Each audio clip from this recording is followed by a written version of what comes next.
The Pigeon Coop presents The Metamorphosis by Franz Kafka, translated by Willa and Edwin Muyer, read by Rizwan Kover. Please make yourself comfortable, grab a snack, something to drink, and I hope that you'll subscribe and join us for future stories. 1. As Gregor Samsa awoke one morning from uneasy dreams, he found himself transformed in his bed into a gigantic insect.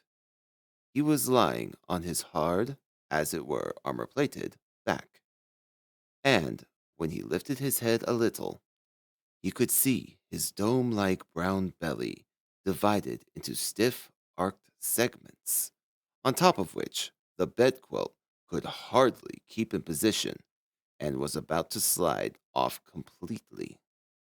His numerous legs, which were pitifully thin compared to the rest of his bulk, waved helplessly before his eyes. What has happened to me? He thought. It was no dream. His room, a regular human bedroom, only rather too small, lay quiet between the four familiar walls. Above the table on which a collection of cloth samples was unpacked and spread out, Zamsa was a commercial traveler, hung the picture of which he had recently cut out of an illustrated magazine and put into a pretty gilt frame. Gregor's eyes turned next to the window and the overcast sky. One could hear raindrops beating on the window gutter, made him quite melancholy. What about sleeping a little longer and forgetting all this nonsense, he thought. But it could not be done, for he was accustomed to sleep on his right side, and in his present condition, he could not turn himself over. However violently he forced himself towards his right side, he always rolled onto his back again. He tried it at least 100 times, shutting his eyes to keep from seeing his struggling legs, and only desisted when he began to feel in his side a faint, dull ache he had never experienced before. Oh, God, he thought. What an exhausting job I've picked on! Traveling about day in, day out. It's much more irritating work than doing the actual business in the office. And, on top of that, there's the trouble of constant traveling, of worrying about train connections, the bed, and irregular meals, casual acquaintances that are always new and never became intimate friends. The devil take it all. He felt a slight itching up on his belly, slowly pushed himself on his back nearer to the top of the bed so that he could lift his head more easily, identified the itching place, which was surrounded by many small white spots, the nature of which he could not understand, and made to touch it with his leg, but drew the leg back immediately, for the contact made a cold shiver run through him. He slid down again into his former position. This getting up early, he thought, makes one quite stupid. A man needs his sleep. Other commercials live like harem women. For instance, when I come back to the hotel of a morning to write up the orders I've got, these others are sitting down to the breakfast. Let me just try that with my chief. I'd be sacked on the spot. Anyhow, that might be quite a good thing for me. Who can tell? If I didn't have to hold my hand because of my parents, I'd have given notice long ago. I'd have gone to the chief and told him exactly what I think of him. That would knock him endways from his desk. It's a queer way of doing, too, this sitting on high at a desk and talking down to employees, especially when they have to come quite near because the chief is hard of hearing. Well, there's still hope. Once I've saved enough money to pay back my parents' debts to him, that should take another 5 or 6 years, I'll do it without fail. Cut myself completely loose then. For the moment, though, I'd better get up, since my train goes at 5. He looked at the alarm clock ticking on the chest. Heavenly Father! he thought. It was 6:30, and the hands were quietly moving on. It was even past the half hour. It was going on forward 6:45. Had the alarm clock not gone off? From the bed, one could see that it had been properly set for 4 o'clock. Of course it must have gone off. Yes, but was it possible to sleep quietly through that ear-splitting noise? Well, he had not slept quietly, yet apparently all the more soundly for that. But what was he to do now? The next train went at 7 o'clock. To catch that, he would need to hurry like mad, and his samples weren't even packed up, and he himself wasn't feeling particularly fresh and active. And even if he did catch the train, he wouldn't avoid a row with the chief, since the firm's porter would have been waiting for the 5 o'clock train, and would have long since reported his failure to turn up. The porter was a creature of the chief's, spineless and stupid. Well, supposing he were to say he was sick? But that would be most unpleasant and would look suspicious, since during his 5 years' employment he had not been ill once. The chief himself would be sure to come with the sick insurance doctor, would reproach his parents for their son's laziness, and would cut all excuses short by referring to the insurance doctor, who of course regarded all mankind as perfectly healthy maligners. And would he be so far wrong on this occasion? Gregor really felt quite well, apart from a drowsiness that was utterly superfluous after such a long sleep, and he was even unusually hungry. As all this was running through his mind at top speed without his being able to decide to leave his bed, the alarm clock had just struck 6:45. There came a cautious tap at the door behind the head of his bed. "Gregor," said a voice. It was his mother's. "It's 6:45. Hadn't you a train to catch?" That gentle voice. Gregor had a shock as he heard his own voice answering hers.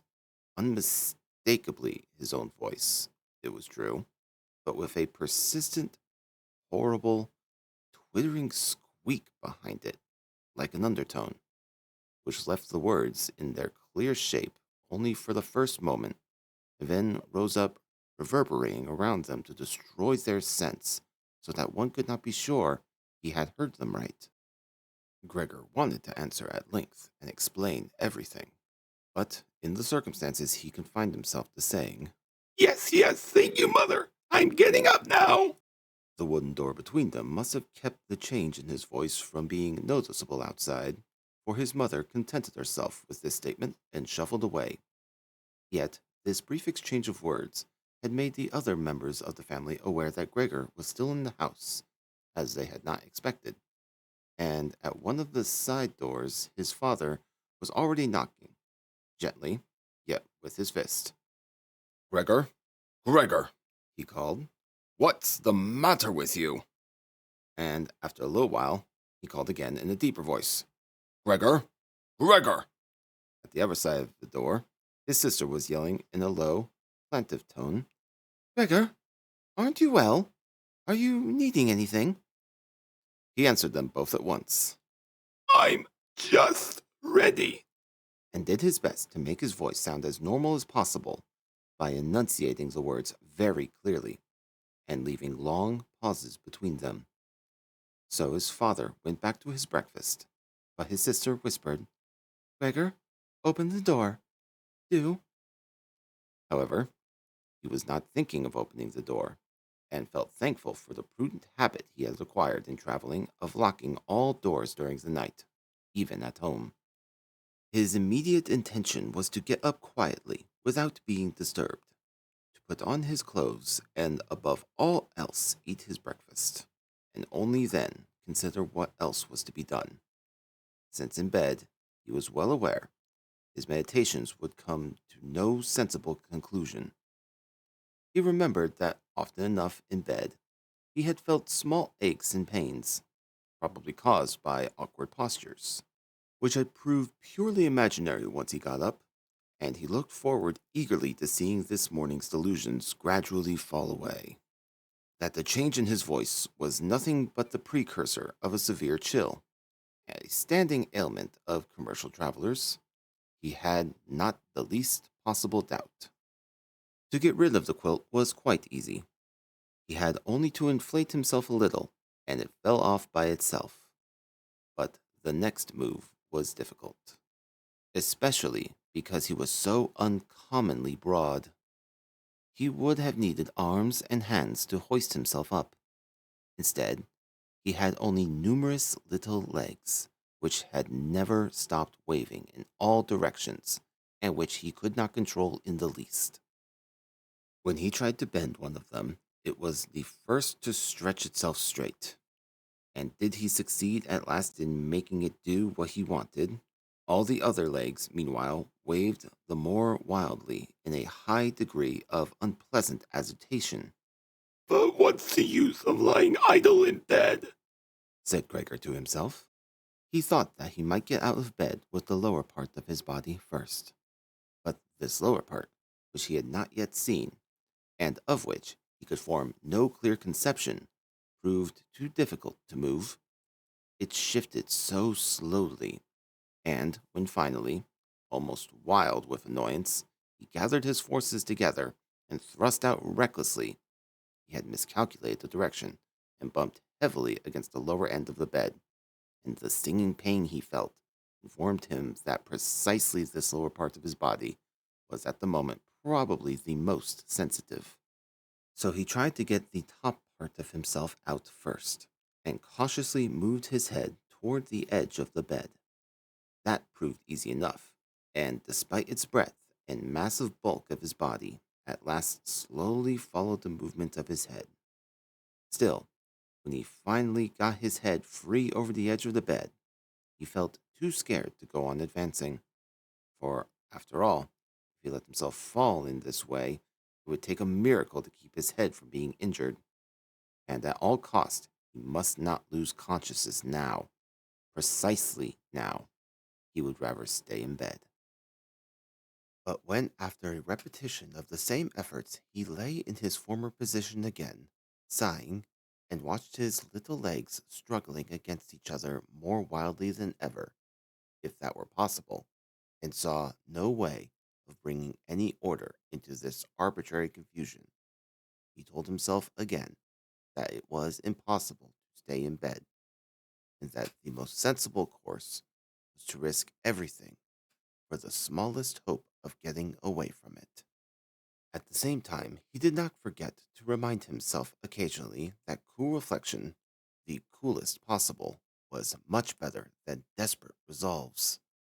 In such moments, he focused his eyes as sharply as possible on the window, but, unfortunately, the prospect of the morning fog, which muffled even the other side of the narrow street, brought him little encouragement and comfort. "7 o'clock already," he said to himself when the alarm clock chimed again. "7 o'clock already, and still such a thick fog."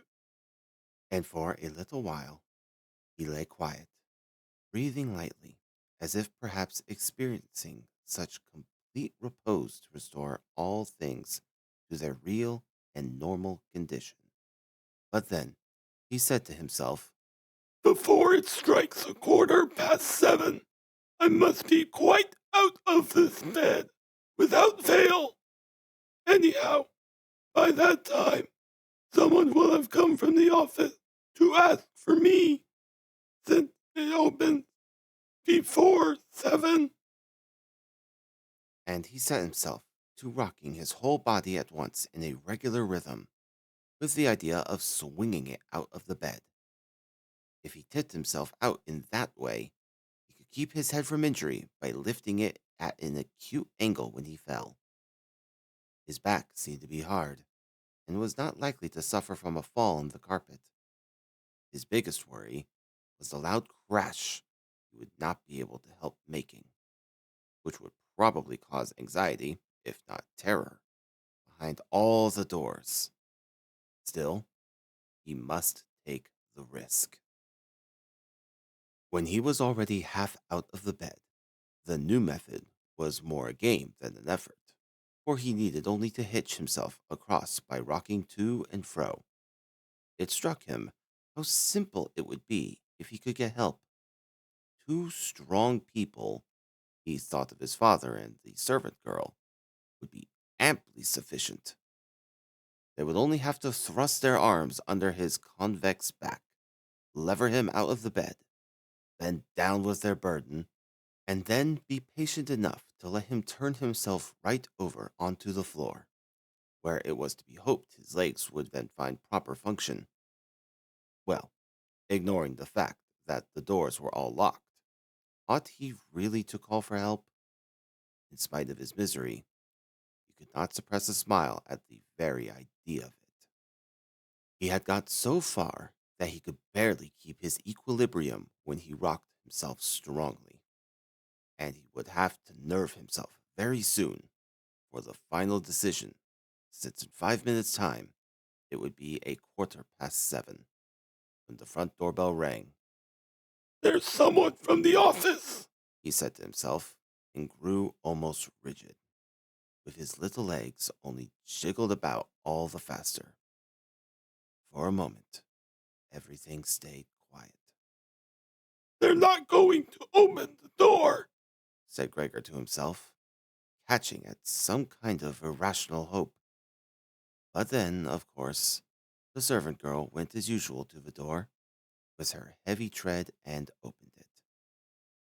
Gregor only needed to hear the first good morning of the visitor to know immediately who it was: the chief clerk himself. What a fate! To be condemned to work for a firm where the smallest omission at once gave rise to the gravest suspicion. Were all employees in a body nothing but scoundrels?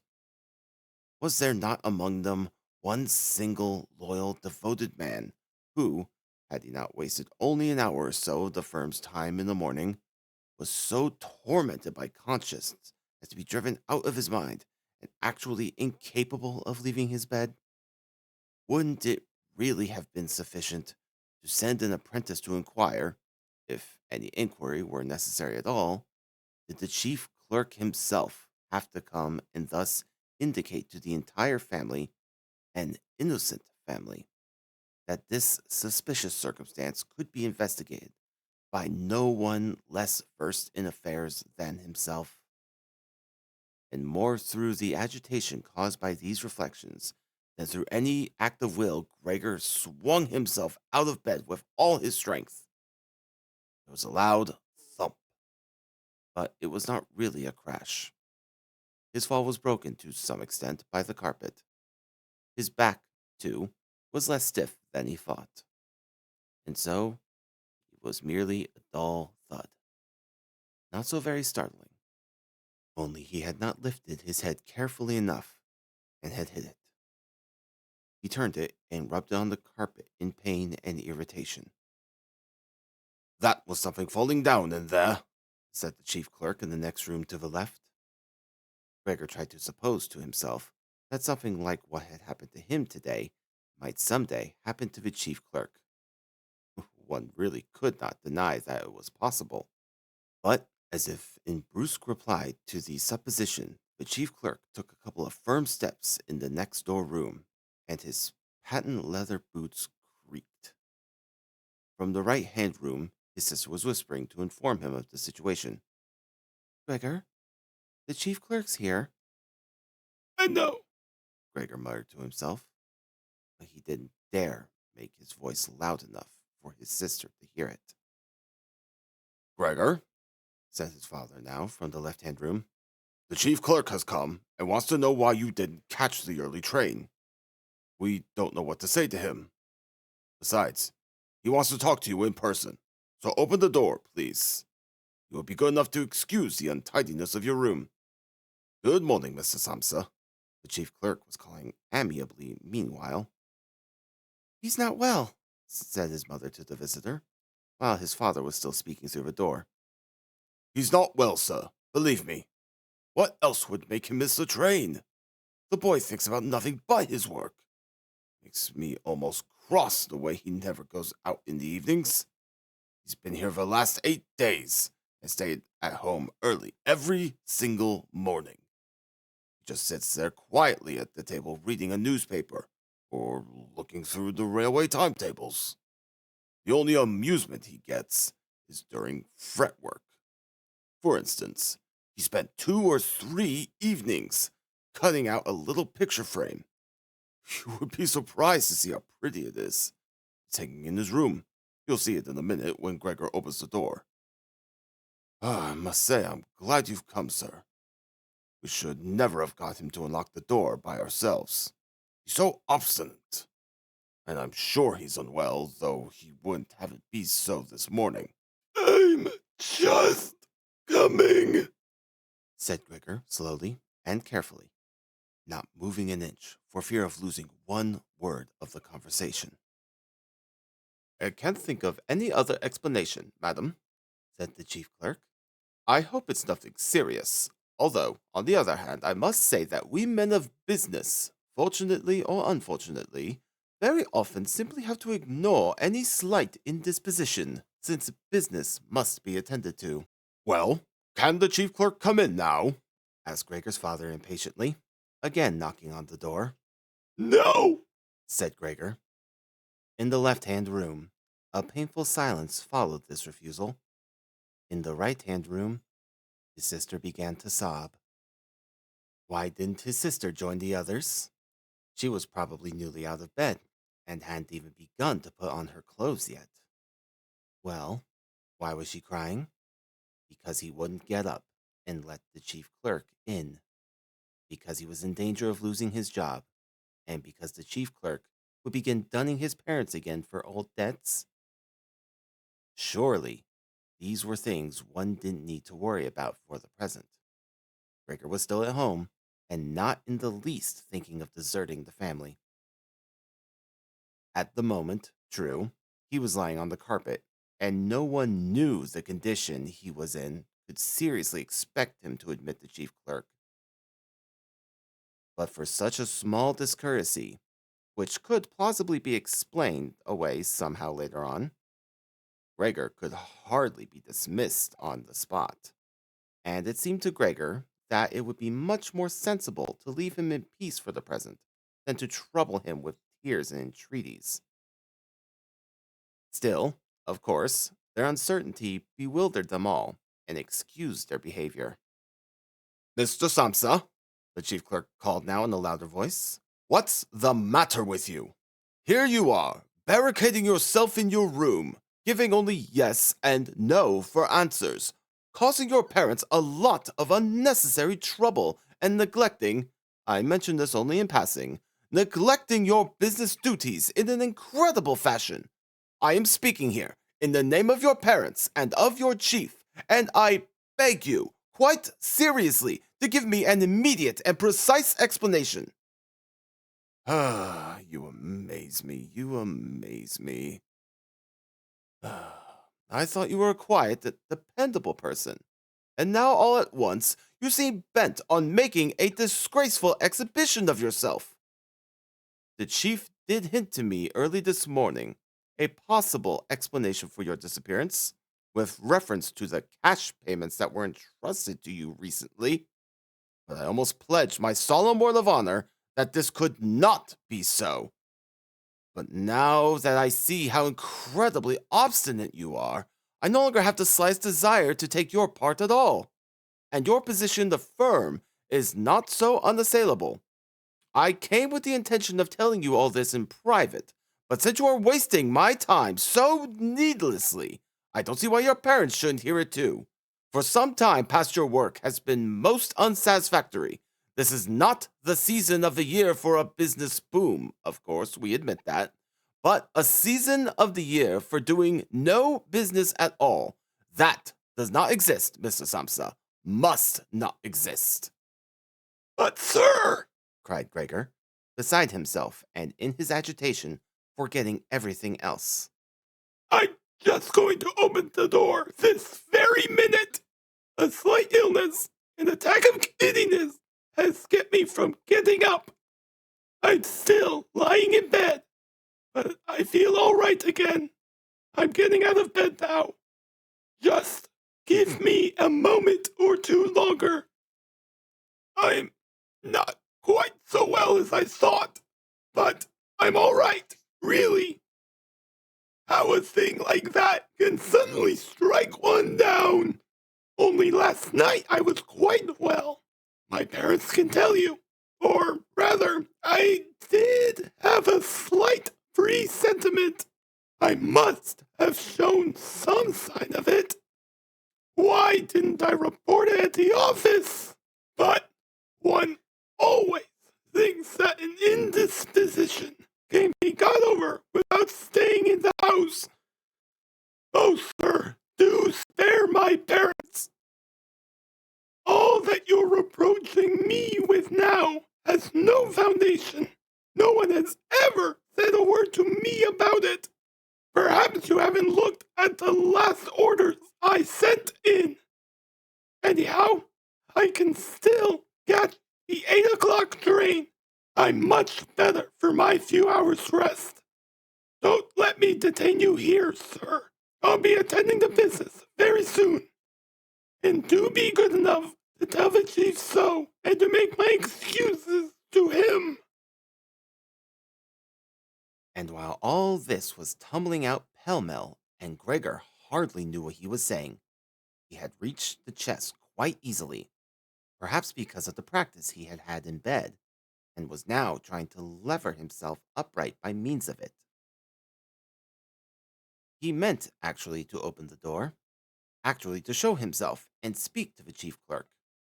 He was eager to find out what the others, after all their insistence, would say at the sight of him. If they were horrified, then the responsibility was no longer his, and he could stay quiet. But if they took it calmly, then he had no reason either to be upset, and could really get to the station for the 8 o'clock train if he hurried. At first, he slipped down a few times from the polished surface of the chest, but at length, with a last heave, he stood upright. He paid no more attention to the pains in the lower part of his body, however they smarted. Then he let himself fall against the back of a nearby chair and clung with his little legs to the edges of it. That brought him into control of himself again, and he stopped speaking. For now, he could listen to what the chief clerk was saying. "Did you understand a word of it?" the chief clerk was asking. "Surely he can't be trying to make fools of us." "Oh dear," cried his mother in tears. "Perhaps he's terribly ill, and we're tormenting him. Grant! Grant!" she called out then. "Yes, mother," called his sister from the other side. They were calling to each other across Gregor's room. "You must go this minute for the doctor. Gregor is ill. Go for the doctor, quick! Did you hear how he was speaking?" "That was no human voice," the chief clerk said in a voice noticeably low besides the shrillness of his mother's. "Anna! Anna!" his father was calling through the hall to the kitchen, clapping his hands. "Get a locksmith at once!" And the two girls were already running through the hall with a swish of skirts. How could his sister have got dressed so quickly? And were tearing the front door open. There was no sound of its closing again. They had evidently left it open, as one does in houses where some great misfortune has happened. But Gregor was now much calmer. The words he uttered were no longer understandable, apparently, although they seemed clear enough to him, even clearer than before. Perhaps his ears had grown accustomed to the sound of them. Yet, at any rate, people now believed that something was wrong with him and were ready to help him. The positive certainty with these first measures had been taken comforted him. He felt himself drawn once more into the human circle and hoped for great and remarkable results from both the doctor and the locksmith, without really distinguishing precisely between them. To make his voice as clear as possible for the decisive conversation that was now imminent, he coughed a little, as quietly as he could, of course, since this noise, too, might not sound like a human cough for all he was able to judge. In the next room, meanwhile, there was complete silence. Perhaps his parents were sitting at the table with the chief clerk, whispering. Perhaps they were all leaning against the door and listening. Slowly, Gregor pushed the chair toward the door, then let go of it, caught hold of the door for support. The soles at the end of his little legs were somewhat sticky, and rested against it for a moment after his efforts. Then he set himself to turning the key in the lock with his mouth. It seemed, unhappily, that he hadn't really any teeth. What could he grip the key with? But on the other hand, his jaws were certainly very strong. With their help, he managed to set the key in motion, heedless of the fact that he was undoubtedly damaging them somewhere, since a brown fluid issued from his mouth, flowed over the key, and dripped on the floor. Just listen to that, said the chief clerk next door. He's turning the key. That was a great encouragement to Gregor, but they should have all shouted encouragement to him. His father and mother, too. Go on, Gregor, they should have called out. Keep going. Hold on to that key. And in the belief that they were all following his efforts intently, he clenched his jaws recklessly on the key, with all the force at his command. As the turning of the key progressed, he circled around the lock, holding on now only with his mouth, pushing on the key as required, or pulling it down again with all the weight of his body. The louder click of the finally yielding lock literally quickened Gregor. With a deep breath of relief, he said to himself, So, I did indeed the locksmith. and laid his head on the handle to open the door wide. Since he had to pull the door toward him, he was still invisible when it was really wide open.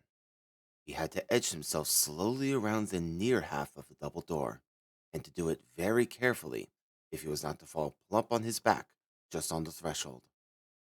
He was still carrying out this difficult maneuver, with no time to observe anything else, when he heard the chief clerk utter a loud, "Oh!"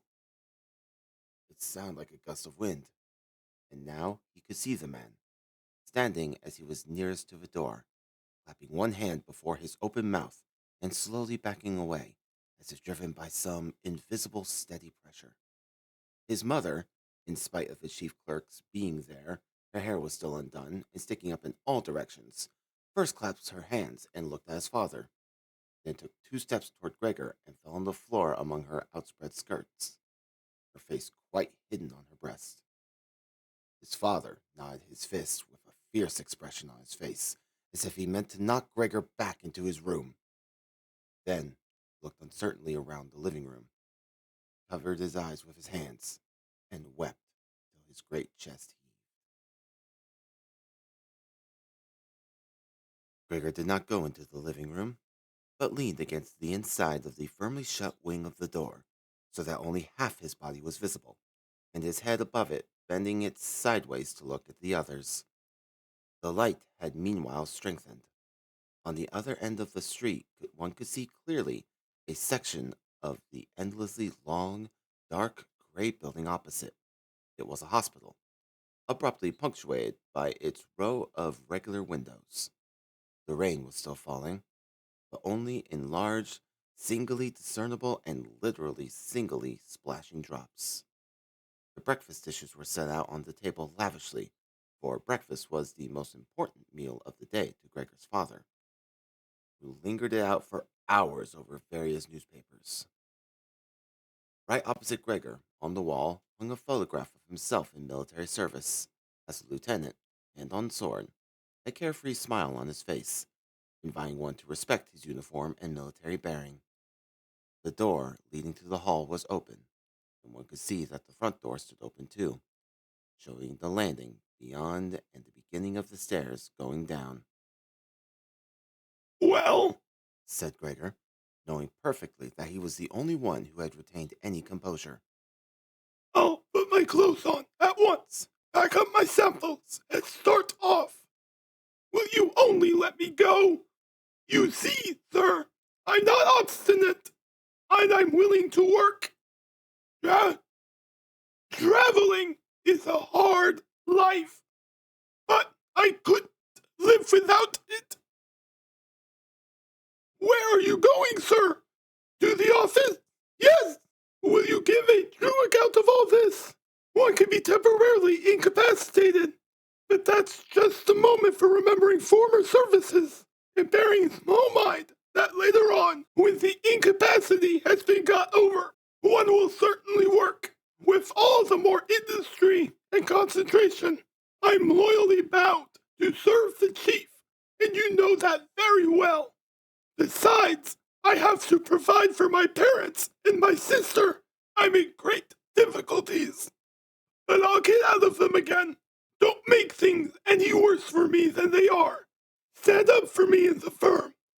Travelers are not popular there, I know. People think that there's no particular reason for revising, but you, sir, have a more comprehensive view of affairs than the rest of the staff. Yes, let me tell you in confidence, a more comprehensive view than the chief himself, who, being the owner, lets his judgment easily be swayed against one of his employees. And you know very well that a traveler who is never seen in the office almost the whole year around can so easily fall victim to gossip and ill luck and unfounded complaints, which he most certainly knows nothing about except when he comes back, exhausted from his rounds, and only then suffers in person from their evil consequences, which he can no longer trace back to the original causes. Sir, don't go away without a word to me to show that you think me in the right, at least to some extent. But at Gregor's very first words, the chief clerk had already backed away and only stared at him with parted lips over one twitching shoulder. And while Gregor was speaking, he did not stand still one moment, but stole away toward the door, without taking his eyes off Gregor, yet only an inch at a time, as if obeying some secret injunction to leave the room. He was already at the hall, and the suddenness with which he took his last step out of the living room would have made one believe he had burned the sole of his foot. Once in the hall, he stretched his right arm before him toward the staircase, as if some supernatural power were waiting there to deliver him. Gregor perceived that the chief clerk must on no account be allowed to go away in this frame of mind if his position in the firm were not to be endangered to the utmost. His parents did not understand this so well.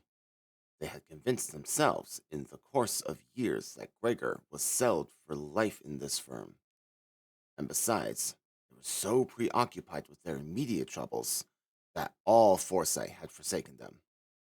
Yet Gregor had this foresight, and the chief clerk must be detained, soothed, persuaded, and finally won over.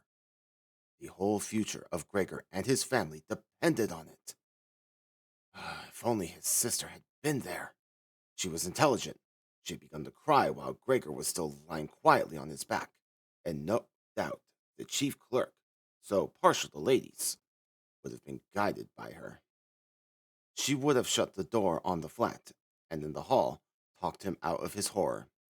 But she was not there, and Gregor would have to handle the situation himself, and without remembering that he was still unaware what powers of movement he possessed, without even remembering that his words, in all possibility, indeed in all likelihood, would again be unintelligible, he let go the wing of the door, pushed himself through the opening, and started to walk toward the chief clerk, who was already ridiculously clinging with both hands to the railing on the landing.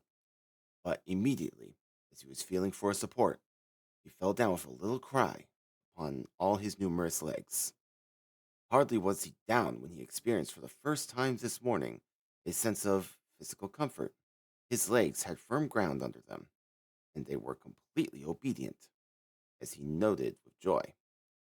They even strove to carry him forward in whatever decision he chose, and he was inclined to believe that a final relief from all his sufferings was at hand. But in the same moment as he found himself on the floor, rocking with suppressed eagerness to move, not far from his mother, indeed just in front of her, she, who had seemed so completely crushed, sprang all at once to her feet and her arms and fingers outspread cried, "Help! For God's sake, help!" Bent her head down as if to see Gregor better, yet on the contrary, kept backing senselessly away, had quite forgotten that the latent staple stood between her, sat upon it hastily, as if in absence of mind, but she bumped into it, and seemed altogether unaware that the big coffee pot beside her was upset and pouring coffee in a flood over the carpet. Mother, mother! Said Gregor in a low voice, and looked up at her. The chief clerk, for the moment, had quite slipped from his mind. Instead, he could not resist snapping his jaws together at the sight of the streaming coffee. That made his mother scream again. She fled from the table and fell into the arms of his father, who hastened to catch her. But Gregor had now no time to spare for his parents. The chief clerk was already on the stairs, with his chin on the banisters as he was taking one last backward look. Gregor made a spring, to be as sure as possible of overtaking him. The chief clerk must have divined his intention, for he leapt down several steps and vanished. He was still yelling, "Ah!" And it echoed through the whole staircase. Unfortunately, the flight of the chief clerk seemed completely to upset Gregor's father, who had remained relatively calm until now, for instead of running after the man himself, or at least not hindering Gregor in his pursuit, he seized his right hand on the walking stick that the chief clerk had left behind on a chair, together with a hat and greatcoat, snatched in his left hand a large newspaper from the table, and began stamping his feet and flourishing the stick and newspaper to drive Gregor back into his room. No treaty of Gregor's availed. Indeed, no entreaty was even understood. However humbly he bent his head, his father only stamped on the floor more loudly. Behind his father, his mother had torn open a window. Despite the cold weather, and was leaning far out of it with her face in her hands. A strong draught set in from the street to the staircase. The window curtains blew in. Newspapers on the table fluttered. Stray pages whisked over the floor. Hideously, Gregor's father drove him back, hissing and crying, "Shoo!" like a savage. But Gregor was quite unpracticed in walking backwards. It really was a slow business. If he only had a chance to turn around, he could get back to his room at once. But he was afraid of exasperating his father by the slowness of such rotation, and at any moment the stick in his father's hand might hit him with a fatal blow on the back or on the head. In the end, however, nothing else was left for him to do, since to his horror, he observed that in moving backwards he could not even control the direction he took. And so, keeping an anxious eye on his father all the time over his shoulder, he began to turn around as quickly as he could, which was, in reality, very slowly. Perhaps his father had noted his good intentions, for he did not interfere, except every now and then to help him in the maneuver from a distance with the point of the stick. If only he would have stopped making that unbearable hissing noise. It made Gregor quite lose his head. He had turned almost completely around when the hissing noise so distracted him that he even turned his head a little the wrong way again. But when at last his head was fortunately right in front of the doorway, it appeared that his body was too broad to simply get through the opening. His father, of course, in his present mood, was far from thinking of such a thing as opening the other half of the door to let Gregor have enough space. He had merely fixed the idea of driving Gregor back into his room as quickly as possible. He would never have suffered Gregor to make the circumstantial preparations for standing up on end and perhaps slipping his way through the door. Maybe he was now making more noise than ever to urge Gregor forward, as if no obstacle impeded him. To Gregor, anyhow, the noise in his rear sounded no longer like the voice of one single father. This was really no joke, and Gregor thrust himself, come what might, into the doorway. One side of his body rose up. He was tilted at an angle in the doorway. His flank was quite bruised, for blotches stained the white door. Soon he was stuck fast and, left to himself, could not have moved at all. His legs on one side fluttered trembling in the air. Those on the other were crushed painfully to the floor, When from behind, his father gave him a strong push, which was literally deliverance, and he flew far into the room, bleeding freely. The door was slammed behind him with the stick, and then, at last, there was silence. 2. Not until it was twilight did Gregor awake out of a deep sleep, more like a swoon than a sleep. He would certainly have waked up of his own accord not much later, for he felt himself sufficiently rested and well slept. But it seemed to him as if it was a fleeting step, and a cautious shuddering of the door leading into the hall had aroused him. The electric lights in the street cast a pale sheen here and there on the ceiling and the upper surfaces of the furniture. But down below, where he lay, it was dark. Slowly, awkwardly trying out his feelers, which he now first learned to appreciate, he pushed his way to the door to see what had been happening there. His left side felt like one single, long, unpleasantly tense scar. He had to actually limp on his 2 rows of legs. One little leg, moreover, had been severely damaged in the course of the morning's events. It was almost a miracle that only one had been damaged and trailed uselessly behind him. He had reached the door before he discovered what had really drawn him to it: the smell of food. For there stood a basin filled with fresh milk, in which flowed little sops of white bread. He could almost have laughed with joy, since he was now still hungrier than in the morning, and he dipped his head almost over the eyes straight into the milk. But soon, in disappointment, he withdrew it again. Not only did he find it difficult to feed because of his tender left side, he could only feed with the palpitating collaboration of his whole body. He did not like the milk either, although milk had been his favorite drink. That was certainly why his sister had set it there for him. Indeed, it was almost with repulsion that he turned away from the basin and crawled back into the middle of the room. He could see through the crack of the door that the gas was turned on in the living room, but while usually at this time his father made a habit of reading the afternoon newspaper in a loud voice to his mother, and occasionally to his sister as well, not a sound was now to be heard. Well, perhaps his father had recently given up this habit of reading aloud, which his sister had mentioned so often in conversation and in her letters. But there was the same silence all around, although the flat was certainly not empty of occupants, What a quiet life our family has been leading. said Gregor to himself, and as he sat there, motionlessly staring into the darkness, he felt great pride in the fact that he had been able to provide such a life for his parents and sister in such a fine flat, but with all the quiet, the comfort, the contentment were now to end in horror.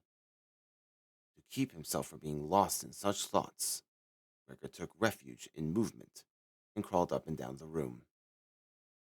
Once during the long evening, one of his side doors was opened a little and quickly shut again.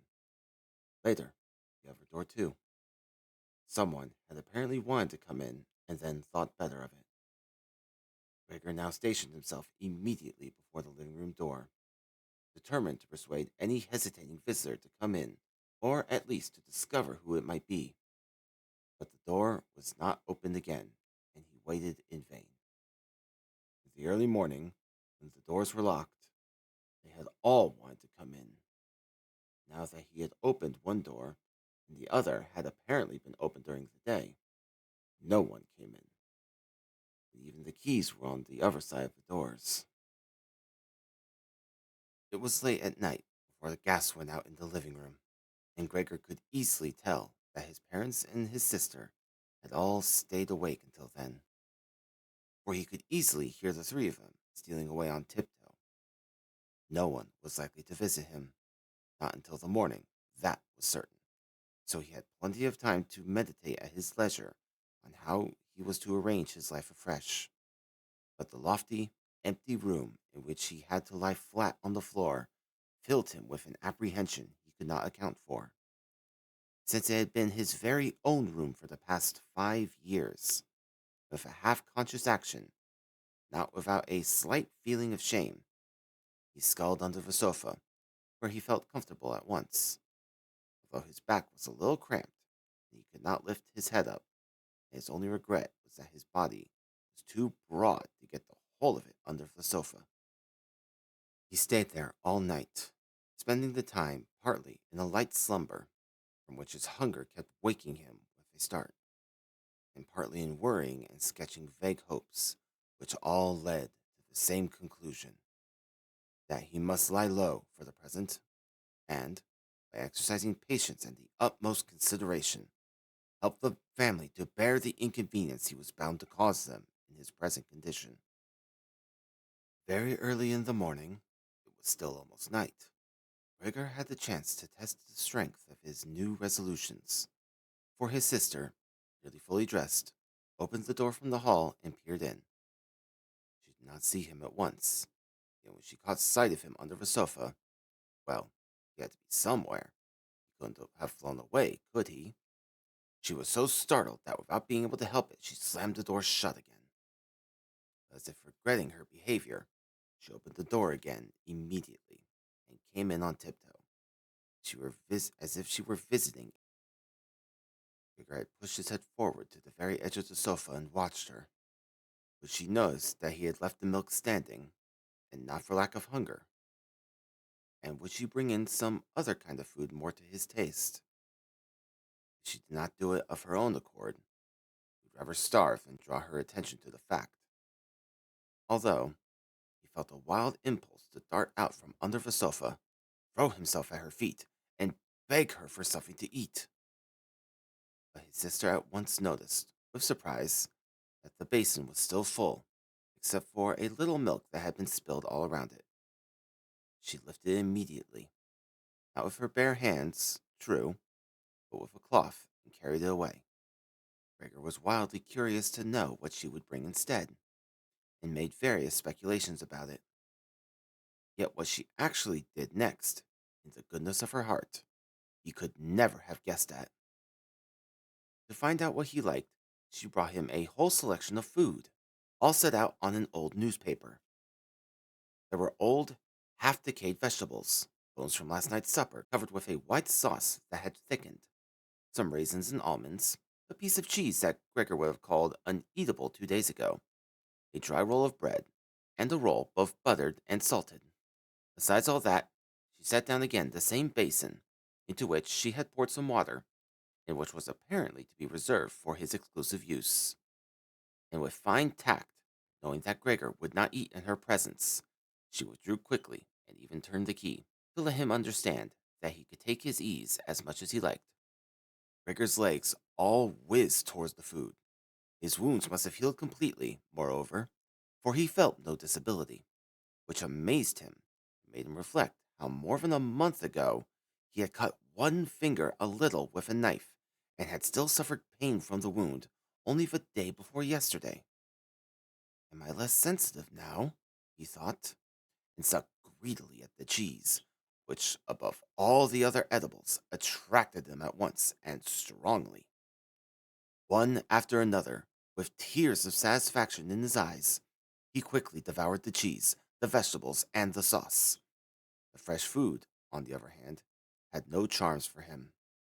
He could not even stand the smell of it, and actually dragged away to some little distance the things he could eat.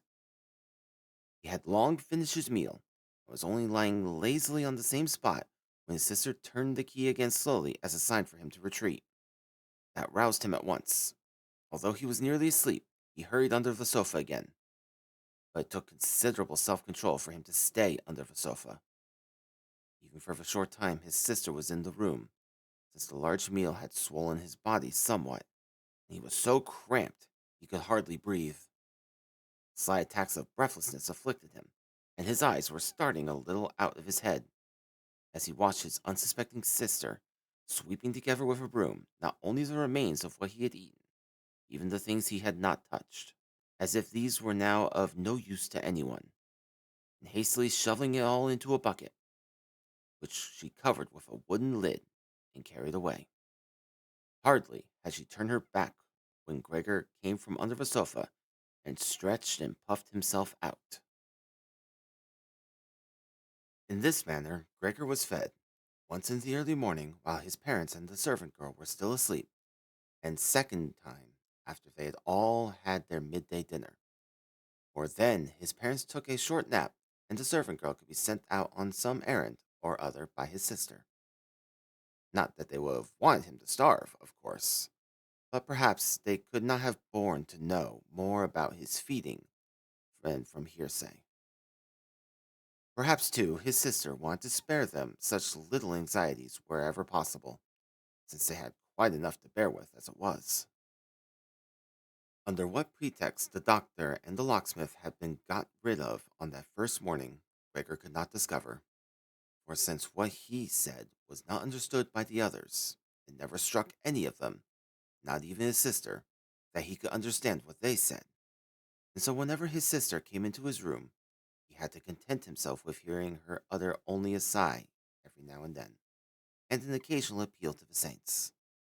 Later on, when she had gotten a little used to the condition, of course she could never completely get used to it, she sometimes threw out a remark which was kindly meant or could so be interpreted. Well, he liked his dinner today, she would say when Gregor had made a good clearance of his food, and when he had not eaten, which gradually happened more and more often, she would say almost sadly, "Everything's been left standing again." But although Gregor could get no news directly, he overheard a lot from the neighboring rooms, and as soon as voices were audible, he would run to the door of the room concerned and press his whole body against it. In the first few days especially, there was no conversation that did not refer to him somehow, even if only indirectly. For 2 whole days, there were family consultations at every mealtime about what should be done. But also between meals, the same subject was discussed, for there was always at least 2 family members at home, and since no one wanted to be alone in the flat, and to leave it quite empty was unthinkable. And on the very first of these days, the household cook, it was not quite clear what and how much she knew of the situation, went down on her knees to his mother and begged leave to go. When she departed, quarter of an hour later, gave thanks for her dismissal with tears in her eyes, as if for the greatest benefit that could have been conferred to her, and without any prompting swore a solemn oath that she would never say a single word to anyone about what had happened. Now Gregor's sister had to cook too, helping her mother. True, the cooking did not amount to much, for they ate scarcely anything. Gregor was always hearing one of the families vainly urging another to eat, and getting no answer but, "Thanks, but I've had all I want," or something similar. Perhaps they drank nothing either. Time and again, his sister kept asking his father if he wouldn't like some beer, and offered kindly to go and fetch it herself. When he made no answer, suggested that she could ask the concierge to fetch it, so that he need feel no sense of obligation. But then a round "No" came from his father, and no more was said about it. In the course of that very first day, Victor's father explained the family's financial position and prospects to both his mother and sister. Now and then he rose from the table to get some voucher or memorandum out of the small safe he had rescued from the collapse of his business 5 years earlier. One could hear him open the complicated lock and rustling papers out and shutting it again. This statement, made by his father, was the first cheerful information Gregor had heard since his imprisonment. He had been he had been of the opinion that nothing at all was left over from his father's business. At least his father had never said anything to the contrary, and of course, he had not asked him directly. At that time, Gregor's sole desire was to do his utmost to help the family to forget as soon as possible the catastrophe that had overwhelmed the business and thrown them all into a state of complete despair. And so, he had set to work with unusual ardor, and almost overnight had become a commercial traveler instead of a little clerk, with, of course, much greater chances of earning money, and success was immediately translated into good, round coin, which he could lay on the table for his amazed and happy family. These had been fine times, and they had never recurred. At least, not with the same sense of glory. Although, later on, Gregor had earned so much money that he was able to meet the expenses of the whole household and did so. They had simply got used to it, both the family and Gregor. The money was gratefully accepted and gladly given, but there was no special uprush of warm feeling.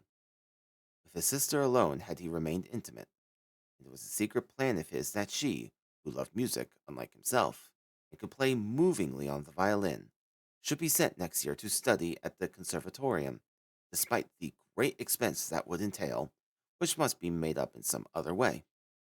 During his brief visits home, the conservatorium was often mentioned in the talks he had with his sister, but always merely as a beautiful dream which could never come true, and his parents discouraged even those innocent references to it.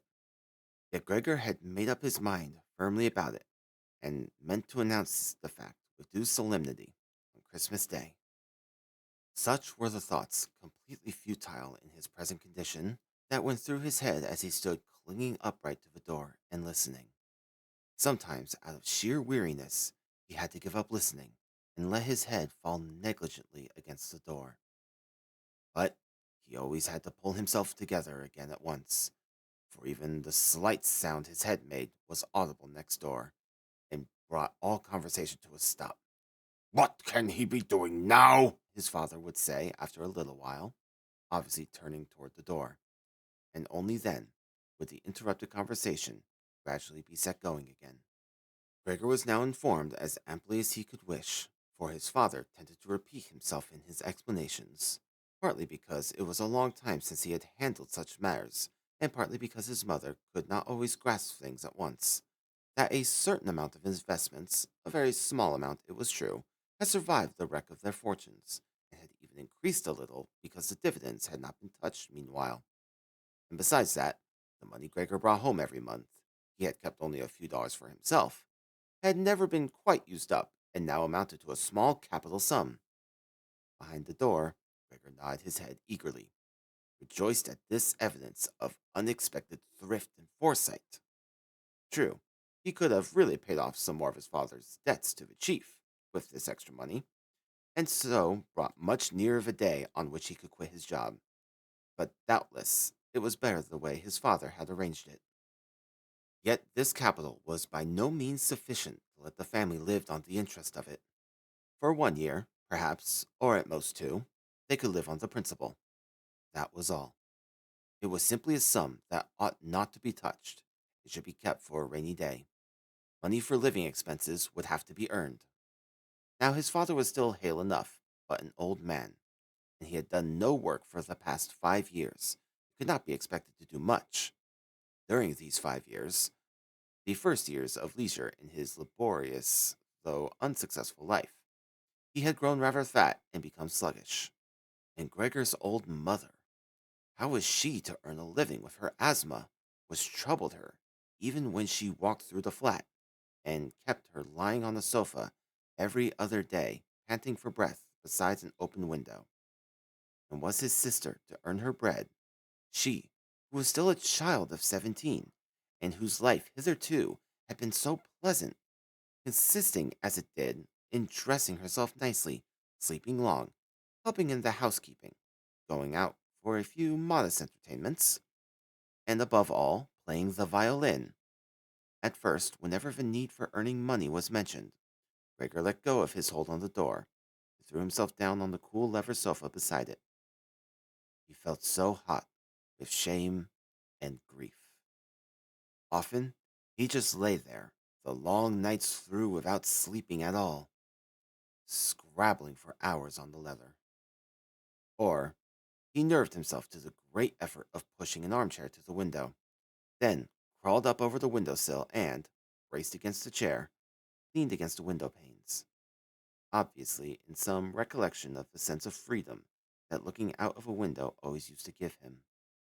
For in reality, day by day, things that were even a little way off were growing dimmer to his sight.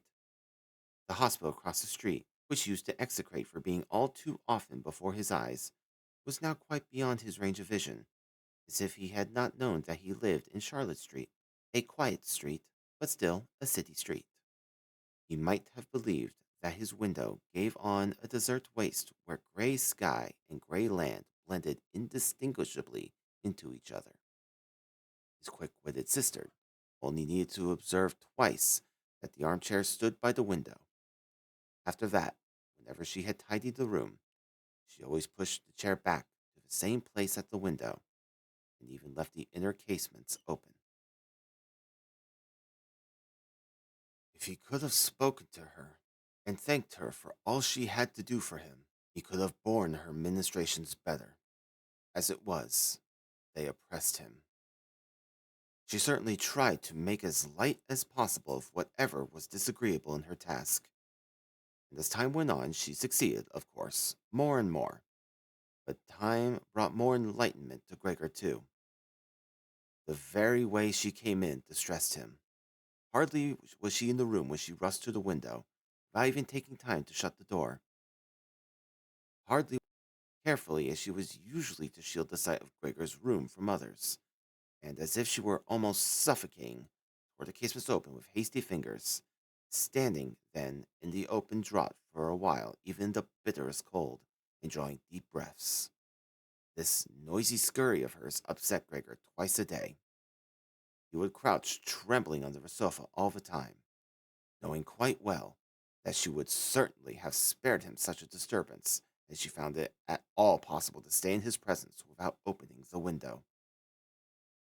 On one such occasion, about a month after Gregor's metamorphosis, when there was surely no reason for her to still be startled at his appearance, she came a little earlier than usual, and found him gazing out the window, quite motionless, and thus well placed to look like a bogey.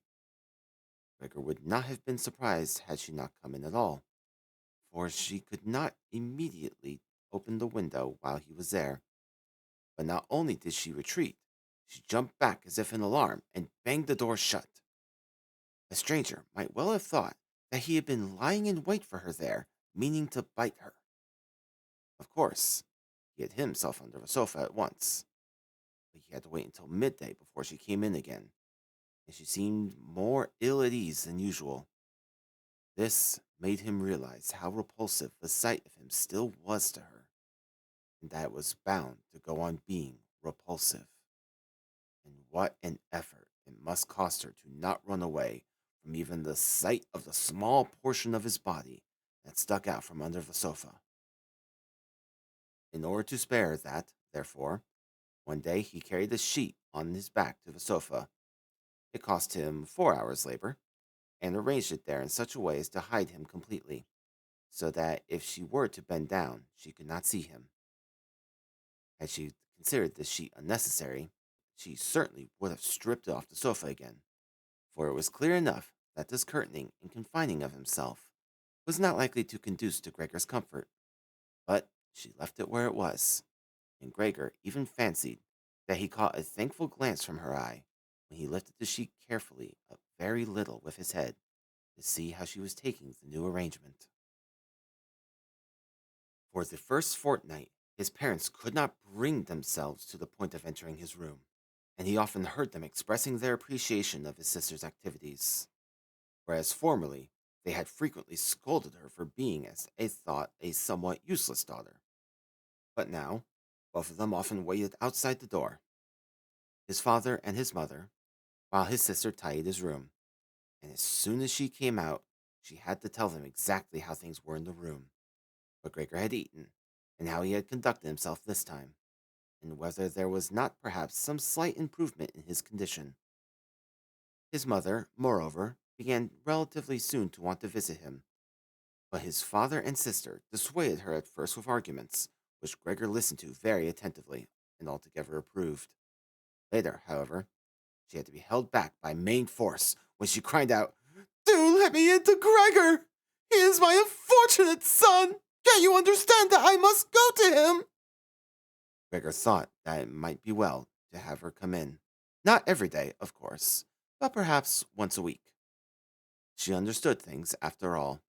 much better than his sister, who was only a child despite the efforts she was making, and had perhaps taken on so difficult a task merely out of childish thoughtlessness.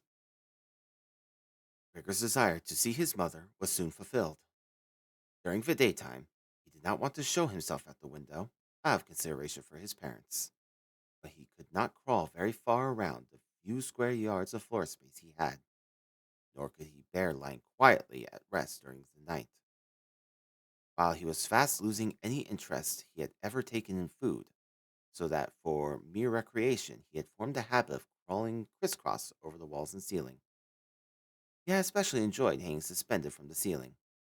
It was much better than lying on the floor. One could breathe more freely. One's body swung up and rocked lightly, and in the almost blissful absorption induced by this suspension, it could happen to his own surprise that he let go and fell plump on the floor. Yet he now had his body much better under control than formerly, and even such a big fall did him no harm. His sister at once remarked the new distraction Gregor had found for himself. He left traces behind himself of sticky stuff on his soles whenever he crawled. She got the idea in her head of giving him a wide a field as possible to crawl. She got the idea in her head of giving him as wide a field as possible to crawl in, and of removing the pieces of furniture that hindered him. Above all, the chest of drawers and the writing desk. But that was more than she could manage all by herself. She did not dare ask her father to help her. And as for the servant girl, a young creature of 16 who had had the courage to stay on after the cook's departure, she could not be asked to help, for she had begged as a special favor that she might keep the kitchen door locked and open it only on definite summons.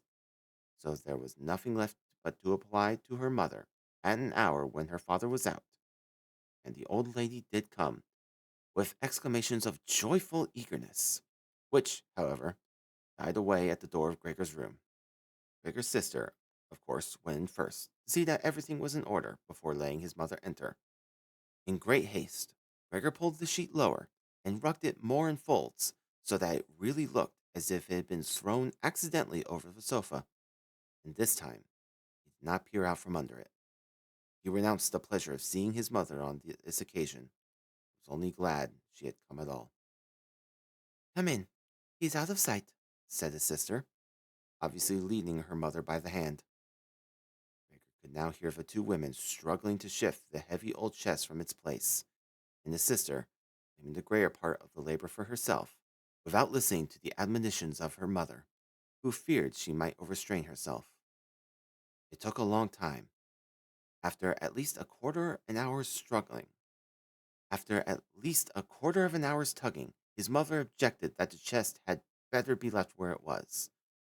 For in the first place, it was too heavy, and could never be got out before his father came home. And standing in the middle of the room like that, it would only hamper Gregor's movements. While in the second place, it was not at all certain that removing the furniture would be doing a service to Gregor. She was inclined to think the contrary. The sight of the naked walls made her own heart heavy. And why shouldn't Gregor have the same feeling, considering that he had been used to this furniture for so long and might feel forlorn without it? "And doesn't it look," she concluded in a low voice. In fact, she had been almost whispering all the time.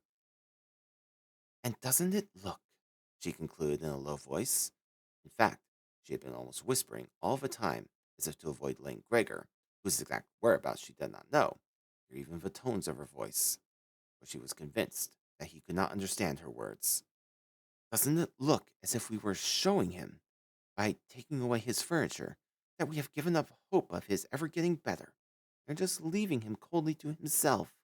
I think it would be best to keep his room exactly as it has always been. So when he comes back to us, he'll find everything unchanged and be able to more easily forget what has happened in between." On hearing these words from his mother, Gregor realized that the lack of all direct human speech for the last 2 months together with the monotony of family life must have confused his mind. Otherwise, he could not account for the fact that he had quite earnestly looked forward to having his room emptied of furnishing. Did he really want his warm room, so comfortably fitted with old family furniture, to be turned into a naked den in which he would certainly be able to crawl unhampered in all directions, but the price of shedding simultaneously all recollection of his human background. He had indeed been so near the brink of forgetfulness that only the voice of his mother, which he had not heard for so long, had drawn him back from it. Nothing should be taken out of his room. Everything must stay as it was. He could not dispense with the good influence of the furniture on his state of mind. And even if the furniture did hamper him in his senseless crawling around and around, that was no drawback, but a great advantage. Unfortunately, his sister was of the contrary opinion. She had grown accustomed, and not without reason, to consider herself an expert in Gregor's affairs as against her parents. And so her mother's advice was now enough to make her determined on the removal not only of the chest and the writing desk, which had been her first intention, but of all the furniture except the indispensable sofa. This determination was not, of course, merely the outcome of childish reluctance and of the self confidence she had recently developed so unexpectedly at such cost. She had, in fact, perceived that Gregor needed a lot of space to crawl about in, and while, on the other hand, he had never used the furniture at all, so far as could be seen, another factor might also have been the enthusiastic temperament of an adolescent girl, which seeks to indulge itself on every opportunity, and which now tempted Gret to exaggerate the horror of her brother's circumstances in order that she might do all the more for him. In a room where Gregor lorded it all alone over empty walls, no one, save for himself, was likely ever to set foot. And so, she was not to be moved from her resolve by her mother, who seemed moreover to be ill at ease in Gregor's room, and therefore unsure of herself, which was soon reduced to silence, and helped her daughter as best she could to push the chest outside. Now, Gregor could do without the chest if need be, but the writing desk he must retain. As soon as the two women had got the chest out of his room, groaning as they pushed it, Gregor stuck his head out from under the sofa to see how he might intervene as kindly and cautiously as possible. But, as bad luck would have it, his mother was the first to return, leaving Gret clasping the chest in the room next door, where she was trying to shift it all by herself, without, of course, moving it from the spot. His mother, however, was not accustomed to the sight of him. It might sicken her, and so in alarm, bring her back quietly to the other end of the sofa, yet could not prevent the sheet from swaying a little in front. That was enough to put her on alert. She paused, stood still for a moment, then went back to Gret. Although Gregor kept reassuring himself that nothing out of the way was happening, but only a few bits of furniture were being changed around, he soon had to admit that all this trotting to and fro of the two women, with their little exclamations and the scraping of furniture along the floor, affected him like a vast disturbance coming from all sides at once. And however much he tucked his head and legs and cowered to the very floor, he was bound to confess that he would not be able to stand it for long. They were clearing his room out, taking away everything he loved. The chest in which he kept his fret saw and other tools was already dragged off. They were now loosening the writing desk, which he had almost sunk into the floor. The desk at which he had done all his homework when he was at the commercial academy, at the grammar school before that, and, yes, even at the primary school. He had no more time to waste in weighing the good intentions of the two women, whose existence he had by now almost forgotten, for they were so exhausted that they were laboring in silence, and nothing could be heard but the heavy scuffling of their feet. And so he rushed out. The women were just leaning against the writing desk in the next room to give themselves a breather, and 4 times changed his direction, since he really did not know what to rescue first. Then on the wall opposite, which was already otherwise cleared, he was struck by the picture of the lady muffled in so much fur, and quickly crawled up to it and pressed himself to the glass, which was a good surface to hold on to, and comforted his hot belly. This picture, at least, which was entirely hidden beneath him, was going to be removed by nobody. He turned his head toward the door of the living room, so as to observe the women when they came back. They had not allowed themselves much of a rest and were already coming. Gret had twined her arm around her mother and was almost supporting her. "Well, what should we take now?" said Gret, looking around. Her eyes met Gregor's from the wall. She kept her composure, presumably because of her mother, bent her head down to her mother to keep her from looking up, and said, although in a fluttering, unpremeditated voice, "Come, hadn't we better go back to the living room for a moment?" Her intentions were clear enough to Gregor. She wanted to bestow her mother in safety and chase him down from the wall. Well, just let her try it. He clung to his picture and would not give it up. He'd rather fly in Gret's face. But Gret's words had succeeded in disquieting her mother, who took a step to one side, caught sight of the huge brown mass on the flowered wallpaper, and before she was really conscious that what she saw was Gregor, screamed in a loud, hoarse voice, "Oh God! Oh God!" Fell with outspread arms over the sofa as if giving up, and did not move. "Gregor!" cried his sister, shaking her fist and glaring at him. This was the first time she had directly addressed him since his metamorphosis. She ran to the next room for some aromatic essence with which to rouse her mother from her fainting fit. Gregor wanted to help too. There was still time to rescue the picture, but he was stuck fast to the glass and had to tear himself loose. He then ran after his sister into the next room as if he could advise her, as he was used to do, but then had to stand helplessly behind her. She meanwhile searched among various small bottles. As she turned around and started an alarm at the sight of him, one bottle fell to the floor and broke. A splinter of glass cut Gregor's face, and some kind of corrosive medicine splashed him. Without pausing a moment longer, Greg gathered up all the bottles she could carry and ran to her mother with them. She banged the door shut with her foot. Gregor was now cut off from his mother, who was perhaps nearly dying because of him.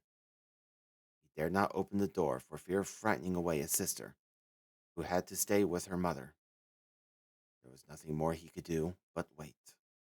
And harassed by self reproach and worry, he began now to crawl to and fro, over everything, walls, furniture, and ceiling. Finally, in his despair, the whole room seemed to be reeling around him, fell down onto the middle of the big table. A little while elapsed. Gregor was still lying there feebly, and all around was quiet. Perhaps that was a good omen. Then the doorbell rang. The servant girl was, of course, locked in her kitchen, and Gret would have to open the door. It was his father. "What's been happening?" were his first words. Gret's face must have told him everything. Gret answered in a muffled voice, apparently hiding her head on his breast. "Mother has been fainting, but she's better now. Gregor's broken loose." Just what I expected, said his father. Just what I've been telling you, but you women would never listen. It was clear to Gregor that his father had taken the worst interpretation of Gret's all too brief statement and was assuming that Gregor had been guilty of some violent act. Therefore, Gregor must now try to propitiate his father, since he had neither time nor means for an explanation, and so fled to the door of his own room and crouched against it, to let his father see, as soon as he came back from the hall, that his son had the good intention of getting back into his room immediately, and that it was not necessary to drive him there, but that if only the door were opened, he would disappear at once. Ah! He cried as soon as he appeared, in a tone that sounded at once angry and exultant. Gregor drew his head back from the door and lifted to look at his father. Truly, this was not the father he had imagined to himself. Admittedly, he had been too absorbed, of late, in his new recreation of crawling over the ceiling to take the same interest as before in what was happening elsewhere in the flat, and he ought really to be prepared for some changes. And yet, and yet, could that be his father? The man who used to lie wearily sunk in bed whenever Gregor set out on the business journey, who welcomed him back of an evening, lying in the long chair in the dressing gown, who could not really rise to his feet, but only lifted his arms in greeting. And on the rare occasions when he did go out with his family, on 1 or 2 Sundays a year, and on highest holiday, walked between Gret and his mother, who were slow walkers anyhow, even more slowly than they did, muffled in his old gray coat, shuffling laboriously forward with the help of his crook-handed stick, which he set down most cautiously at every step, and, whenever he wanted to say something, nearly always came to a full stop and gathered his escorts around him. Now he was standing there in fine shape, dressed in a smart blue uniform with gold buttons, such as bank managers wear. His strong double chin bulged over the stiff, high collar of his jacket. From under his bushy eyebrows, his black eyes starred fresh and penetrating glances. His one time tangled white hair had been combed flat on either side of a shining and carefully exact parting. He pitched his cap, which bore a gold monogram, probably the badge of some bank, in a wide sweep across the whole room onto a sofa, and with the tail ends of his jacket thrown back, his hands in his trouser pockets, advanced with a grim visage toward Gregor. Likely enough, he did not know himself what he meant to do. At any rate, he lifted his feet uncommonly high, and Gregor was dumbfounded at the enormous size of his shoe soles. Gregor could not risk standing up to him, aware that he had been, from the very first day of his new life, that his father believed only severest measures suitable for dealing with him. And so he ran before his father, stopping when he stopped and scuttling forward again when his father made any kind of move. In this way, they circled the room several times without anything decisive happening. Indeed, the whole operation did not look like a pursuit because it was carried out so slowly. And Gregor did not leave the floor, for he feared that his father might take as a piece of peculiar wickedness any excursion of over the walls or the ceiling. All the same, he could not stay this course much longer, for while his father took one step, he had to carry out a whole series of movements. He was already beginning to feel breathless. Just as in his former life, his lungs had not been very dependable. As he was staggering along, trying to concentrate his energy on running, hardly keeping his eyes open, in his dazed state, never even thinking of any other escape than simply going forward, and having almost forgotten that the walls were free to him, which in this room were well provided with freely carved pieces of furniture full of knobs and crevices. Suddenly, something lightly flung landed closely behind him and rolled before him. It was an apple. A second apple immediately followed. Ricker came to a stop in alarm. There was no point in running on, for his father was determined to bombard him. He had filled his pockets with fruit from the dish on the sideboard, and was now shying apple after apple, without taking particularly good aim for the moment. Small red apples rolled about on the floor, as if magnetized and cannoned to each other. The small red apples rolled about the floor, as if magnetized and cannoned into each other. An apple thrown without much force grazed Gregor's back and glanced off harmlessly, but another, following immediately, landed right on his back and sank in. Gregor wanted to drag himself forward, as if this startling, incredible pain could be left behind him, but he felt as if nailed to the spot, and flattened himself out in a complete demanagement of all his senses. With his last conscious look, he saw the door of his room being torn open, and his mother rushing out ahead of his screaming sister in her underbars, for her daughter had loosened her clothing to let her breathe more freely and recover from her swoon. He saw his mother rushing toward his father, leaving one after another behind her on the floor her loosened petticoats, stumbling over her petticoats straight to his father and embracing him, in complete union with him. But here, Gregor's sight began to fail. Her hands clapped around his father's neck as she begged for her son's life. 3.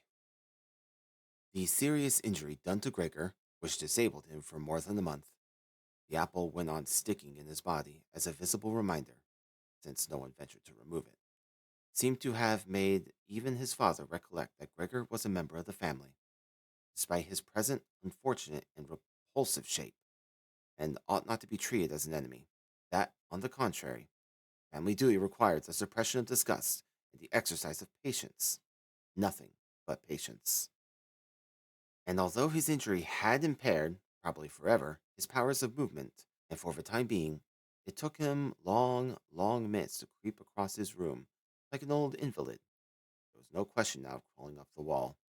Yet, in his own opinion, he was sufficiently compensated for this worsening of his condition by the fact that toward the evening, the living room door, which he used to watch intently for an hour or two beforehand, was always thrown open, so that lying in the darkness of his room, is visible to the family, he could see them all at the lamplit table and listen to their talk, by general consent as it were, very different from his earlier eavesdropping. True, their intercourse lacked the lively character of former times, which he had always called to mind when a certain wistfulness in the small hotel bedrooms where he had been wont to throw himself down, tired out, on a damp bedding. True, their intercourse lacked the lively character of former times, which he had always called to mind with a certain wistfulness in the small hotel bedrooms where he had been wont to throw himself down, tired out, on damp bedding. They were now mostly silent. Soon after supper, his father would fall asleep in his armchair. His mother and sister would admonish each other to be silent. His mother, bending low over the lamp, stitched at fine sewing for an underwear firm. His sister, who had taken a job as a salesgirl, was learning shorthand and French in the evenings on the chance of bettering herself. Sometimes, his father woke up, and as if quite unaware he had been sleeping, said to his mother, What a lot of sewing you've been doing today. and at once fell asleep again, while the two women exchanged a tired smile. With a kind of mullishness, his father persisted in keeping his uniform on, even in the house. His dressing gown hung uselessly on its peg, and he slept fully dressed where he sat, as if he were ready for service at any moment, and even here only at the beck and call of his superior. As a result, his uniform, which was not brand new to start with, began to look dirty, despite all the loving care of the mother and sister to keep it clean. And Gregor often spent whole evenings gazing at the many grassy spots on and Gregor often spent whole evenings gazing at the many greasy spots on the garment, gleaming with gold buttons, always in a high state of polish, in which the old man sat sleeping in extreme discomfort, yet quite peacefully. As soon as the clock struck 10, his mother tried to rouse his father with gentle words and to persuade him after that to get into bed. For sitting there, he could not have a proper sleep, and that was what he needed most, since he had to go on duty at 6. But with the mullishness that he had but with the mullishness that had obsessed him since he became a bank manager, he always insisted on staying longer at the table, although he regularly fell asleep again, and in the end, only with the greatest trouble could he be got out of his armchair and into his bed. However insistently Gregor's mother and sister kept urging him with gentle reminders, he would go on slowly shaking his head for a quarter of an hour, keeping his eyes shut, and refused to get to his feet. His mother plucked at his sleeve, whispering endearments into his ear. The sister left her lessons to come to her mother's help, but Gregor's father was not to be caught. He would only sink down deeper in his chair. Not until the two women hoisted him up by the armpits did he open his eyes and look at them both, one after another, usually with the remark, Oh, this is a life. This is the peace and quiet of my old age. and leaning on the two of them, he would heave himself up, with difficulty, as if he were a great burden to himself, suffer them to lead him as far as the door, and then wave them off and go on alone, while the mother abandoned her needlework and the sister her pen, in order to run after him and help him farther. Who could find time, in this overworked and tired out family, to bother about Gregor more than was absolutely needful? The household was reduced. The household was reduced more and more. The servant girl was turned off. A gigantic, bony charwoman with white hair flying around her head came in morning and evening to do the rough work. Everything else was done by Gregor's mother, as well as great piles of sewing. Even various family ornaments, which his mother and sister used to wear with pride at parties and celebrations, had to be sold, as Gregor discovered of an evening, from hearing them all discuss the prices obtained. But what they lamented most was the fact they could not leave the flat, which was much too big for their present circumstances, because they could not think of any way to shift Gregor. Yet Gregor saw well enough that consideration for him was not the main difficulty preventing the removal, where they could have easily shifted him in some suitable box with a few air holes in it. What really kept them from moving into another flat was rather their own complete hopelessness in the belief that they had been singled out for a misfortune such as had never happened to any of their relationship such as n- such as had never happened to any of their relations or acquaintances. If fulfilled to the utmost, if fulfilled to the uttermost all that the world demands of the poor people, father fetched breakfast for the small clerks in the bank. The mother the mother devoted herself the mother devoted her energy to making underwear for strangers. The sister trod to and fro behind the counter at the behest of customers. But more than this, they had not the strength to do, and the wound in Gregor's back began to nag at him afresh when his mother and sister, after getting his father into bed, came back again, left the work lying, drew close to each other, and sat cheek by cheek with his when his mother, pointing toward his room, "Shut that door now, Grant." And when he was left again in darkness, while next door the women mingled their tears, or perhaps sat dry eyed, staring at the table. Gregor hardly slept at all by night or by day. He was often haunted by the idea that next time the door opened, he would take the family's affairs in hand again, just as he used to. Once more, after this long interval, there appeared in his thoughts the figures of the chief and the chief clerk, the commercial travelers and the apprentices, the porter, who was so dull witted, two or three friends in other firms, a chambermaid in one of the rural hotels, a sweet and fleeting memory, a cashier in a milliner's shop, whom he had wooed earnestly but too slowly. They all appeared, together with strangers or people he had quite forgotten, but instead of helping him and his family, they were one and all unapproachable, and he was glad when they vanished.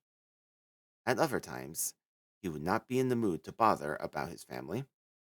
He was filled only with rage at the way they neglected him, and although he had no clear idea of what he might care to eat, he would make plans for getting into the larder to take the food that was, after all, his due, even if he were not hungry. His sister no longer took thought to bring him what might especially please him.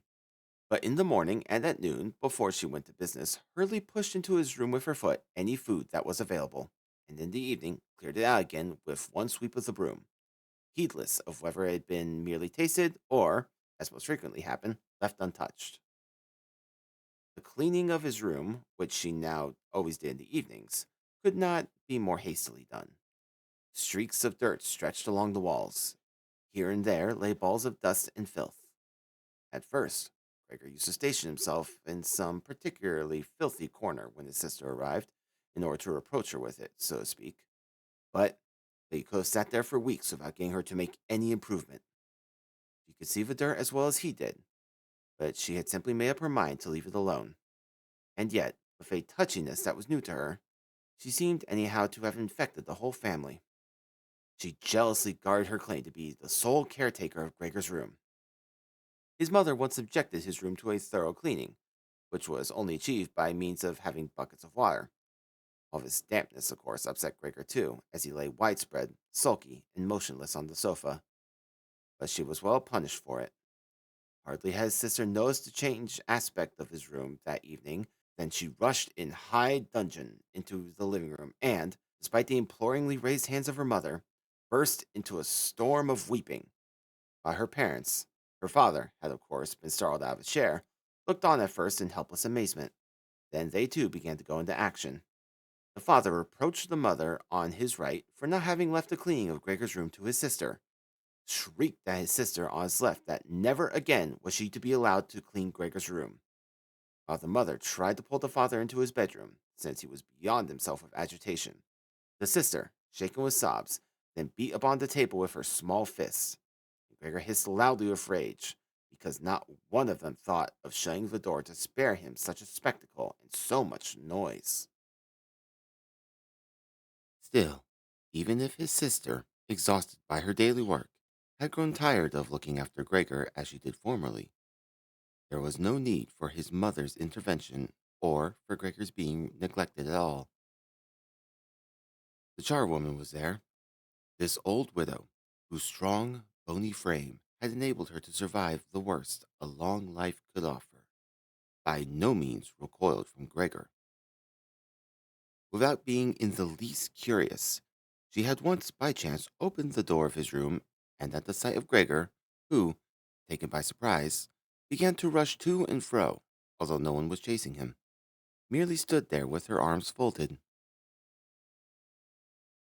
From that time, she never failed to open his door a little for a moment, morning and evening, to have a look at him. At first, she even used to call him to her, with words which apparently she took to be friendly, such as, "Come along, then, you old dung beetle," or, Look at the old dung beetle, then. To such allocutions, Gregor made no answer, but stayed motionless where he was, as if the door had never been opened. Instead of being allowed to disturb him so senselessly whenever the whim took her, she should rather have been ordered to clean out his room daily, that charwoman. Once, early in the morning, heavy rain was lashing on the window panes, perhaps a sign that spring was on the way.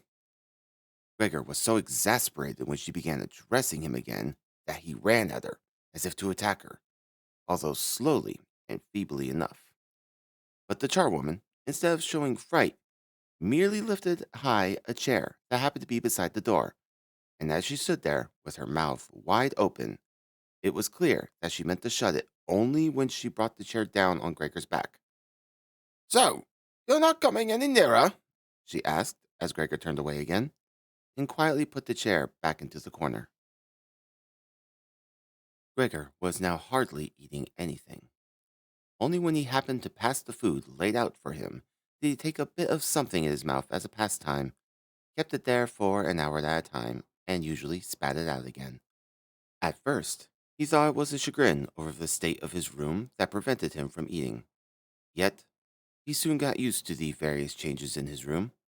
It had become a habit in the family to push into his room things there was no room for elsewhere, and there were plenty of these now, since one of the rooms had been let to 3 lodgers.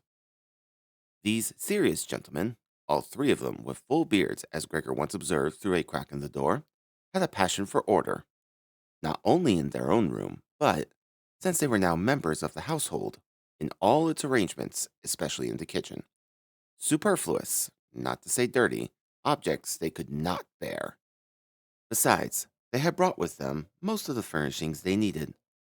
For this reason, many things could be dispensed with that it was no use trying to sell, but that should not be thrown away either. All of them found their way into Gregor's room. The ash can, likewise, and the kitchen garbage can. Anything that was not needed for the moment was simply flung into Gregor's room by the charwoman, who did everything in a hurry. Fortunately, Gregor usually saw only the object, whatever it was, and the hand that held it. Perhaps she intended to take the things away again at time. Perhaps she intended to take the things away as time and opportunity offered, or to collect them until she could throw them all out in a heap. But, in fact, they just lay wherever she happened to throw them, except when Gregor pushed his way through the junk heap and shifted it somewhat. At first out of necessity, because he had not room enough to crawl, but later with increasing enjoyment. Although after such excursions, being sad and weary to death, he would lie motionless for hours. And since the lodgers often ate their supper at home in the common living room, the living room door stayed shut many an evening. Yet Gregor reconciled himself quite easily to the shutting of the door, for often enough on evenings when it was opened he had disregarded it entirely and lain in the darkest corner of his room, quite unnoticed by the family. But on one occasion, the charwoman left the door open a little, and it stayed ajar even when the lodgers came in for supper and the lamp was lit. They set themselves at the top end of the table, where formerly Gregor and his father and mother had eaten their meals, unfolded their napkins, and took knife and fork in hand. At once, his mother appeared in the other doorway with a dish of meat, and close behind her his sister with a dish of potatoes piled high. The food steamed with a thick vapor. The lodgers bent over the food set before them as if to scrutinize it before eating. In fact, the man in the middle, who seemed to pass for an authority with the other 2, cut a piece of meat as it lay on the dish, obviously to discover if it were tender or should be sent back to the kitchen. He showed satisfaction, and Gregor's mother and sister, who had been watching anxiously, breathed freely and began to smile. The family itself took its meals in the kitchen. Nonetheless, Gregor's father came into the living room before going into the kitchen, and with one prolonged bow, cap in hand, made a round of the table. The lodgers all stood up and murmured something in their beards. When they were alone again, they ate their food in almost complete silence. It seemed remarkable to Gregor that among the various noises coming from the table, he could always distinguish the sound of their masticating teeth as if it were a sign to Gregor that one needed teeth in order to eat, and that with toothless jaws, even of the finest make, one could do nothing, I'm hungry enough, said Gregor sadly to himself. but not for that kind of food. How these lodgers are stuffing themselves, and here I am, dying of starvation. On that very evening, during the whole of his time there, Gregor could not remember ever having heard the violin. The sound of the violin playing came from the kitchen. The lodgers had already finished their supper. The one in the middle had brought out a newspaper and given the other two a page apiece. And now they were leaning back at ease, reading and smoking. When the violin began to play, they pricked up their ears, got to their feet, and went on tiptoe to the hall door, where they stood huddled together.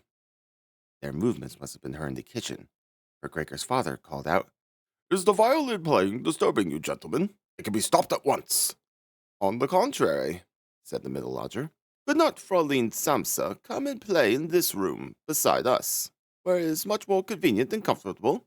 "Oh, certainly," cried Gregor's father, as if he were the violin player. The lodgers came back into the living room and waited. Presently, Gregor's father arrived with the music stand, and his mother carrying the music, and his sister with the violin. His sister quietly made everything ready to start playing. His parents, who had never let rooms before, and so had an exaggerated idea of the courtesy due to the lodgers, did not venture to sit down on their own chairs. His father leaned against the door, the right hand thrust between two buttons of his livery coat, which was formally buttoned up. But his mother was offered a chair by one of the lodgers, and, since she left the chair just where he happened to put it, she sat down in the corner to one side. Gregor's sister began to play, the father and mother, from either side, intently watching the movements of her hands. Gregor, attracted by the playing, ventured to move forward a little until his head was actually inside the living room. He felt hardly any surprise at his growing lack of consideration for the others. There had been a time when he prided himself on being considerate. And yet, just on this occasion, he had more reason than ever to hide himself, since, owing to the amount of dust that lay thick in his room and rose into the air at the slightest movement, he too was covered with dust, fluff, and hair, and remnants of food trailed with him. Caught on his back and along his sides, his indifference to everything was much too great for him to turn on his back and scrape himself clean on the carpet, as once he had done several times a day. And in spite of his condition, no shame deterred him from advancing a little over the spotless floor of the living room. To be sure, no one was aware of him. The family was entirely absorbed in the violin playing. The lodgers, however, who first of all had stationed themselves, hands in pockets, much too close behind the music stand so that they could have read all the music, which must have bothered his sister, had soon retreated to the window, half whispering, with down-bent heads, and stayed there while his father turned an anxious eye on them. Indeed, they were making it more than obvious that they had been disappointed in their expectation of hearing good or enjoyable violin playing, that they had had more than enough of the performance, and only out of courtesy suffered a continued disturbance of their peace. From the way they all kept blowing the smoke out of their cigars high in the air through the nose and mouth, one could divine their irritation. And yet, Gregor's sister was playing so beautifully. Her face leaned sideways, intently, and sadly her eyes followed the notes of music. Gregor crawled a little further forward and lowered his head to the ground so that it might be possible for his eyes to meet hers. Was he an animal that music had such an effect upon him? He felt as if the way were opening before him to the unknown nourishment he craved. He was determined to push forward till he reached his sister, to pull at her skirt and let her know she was to come into his room with her violin, for no one here appreciated her playing as he would appreciate it. He would never let her out of his room, at least not so long as he lived. His frightful appearance would become, for the first time, useful to him. He would watch all the doors of his room at once and spit at intruders. But his sister should need no constraint. She should stay with him of her own free will. She should sit beside him on the sofa, bend down her ear to him and hear him confide that he had the firm intention of sending her to the conservatorium, and that, but for his mishap last Christmas. Surely Christmas was long past. He would have announced it to everybody without allowing a single objection. After this confession, his sister would be so touched that she would burst into tears, and Gregor would then raise himself to her shoulder and kiss her on the neck, which, now she went to business, she kept free of any ribbon or collar. "Mr. Samsa!" cried the middle lodger to Gregor's father, and pointed, without wasting any more words, at Gregor, now working himself slowly forward. The violin fell silent. The middle lodger first smiled to his friends with a shake of his head, and then looked at Gregor again. Instead of driving Gregor out, his father seemed to think it more needful to begin by soothing down the lodgers, although they were not at all agitated and apparently found Gregor more entertaining than the violin playing. He hurried toward them, spreading out his arms, and tried to urge them back into their own room, at the same time tried to block their view of Gregor. They now began to be really a little angry. One could not tell whether it was because of the old man's behavior, or because it had just dawned on them that all unwittingly they had such a neighbor as Gregor next door. They demanded explanations of his father. They waved their arms like him, tugged uneasily at their beards, and only with reluctance backed toward their room. Meanwhile, Gregor's sister, who stood there as if lost when her playing was so abruptly broken off, came to life again. Pulled herself together all at once after standing for a while holding the violin and bow in nervously hanging hands and staring at her music, pushed her violin into the lap of her mother, who was still sitting in her chair, fighting asthmatically for breath, and ran into the lodger's room, to which they were now being shepherded by her father rather more quickly than before. One could see the pillows and blankets on the beds flying under her accustomed fingers and being laid in order. Before the lodgers had actually reached their room, she had finished making the beds and slipped out. The old man seemed once more to be possessed by his mullish self-assertiveness that he was forgetting all the respect he should show to his lodgers. He kept driving them on and driving them on until, in the very door of the bedroom, the middle lodger stamped his foot loudly on the floor, and so brought him to a halt. "I beg to announce," said the lodger, lifting one hand and looking at Gregor's mother and sister, "that because of the disgusting conditions prevailing in this household and family," here he spat on the floor with emphatic brevity, "I give you notice on the spot. Naturally, I won't pay you a penny for the days I have lived here. On the contrary, I shall consider bringing an action for damages against you, based on claims, believe me, that will be easily susceptible of proof." He ceased and stared straight in front of him, as if he expected something. In fact, his two friends at once rushed into the breach with these words, "And we too give our notice on the spot." On that, he seized the door handle and shut the door with a slam. Gregor's father, groping with his hands, staggered forward and fell into his chair. It looked as if he were stretching himself there for his ordinary evening nap. But the marked jerkings of his head, which were as if uncontrollable, showed that he was far from asleep. Gregor had simply stayed quiet all the time on the spot where the lodgers had espied him. Disappointment at the failure of his plan, perhaps also the weakness arising from extreme hunger, made it impossible for him to move.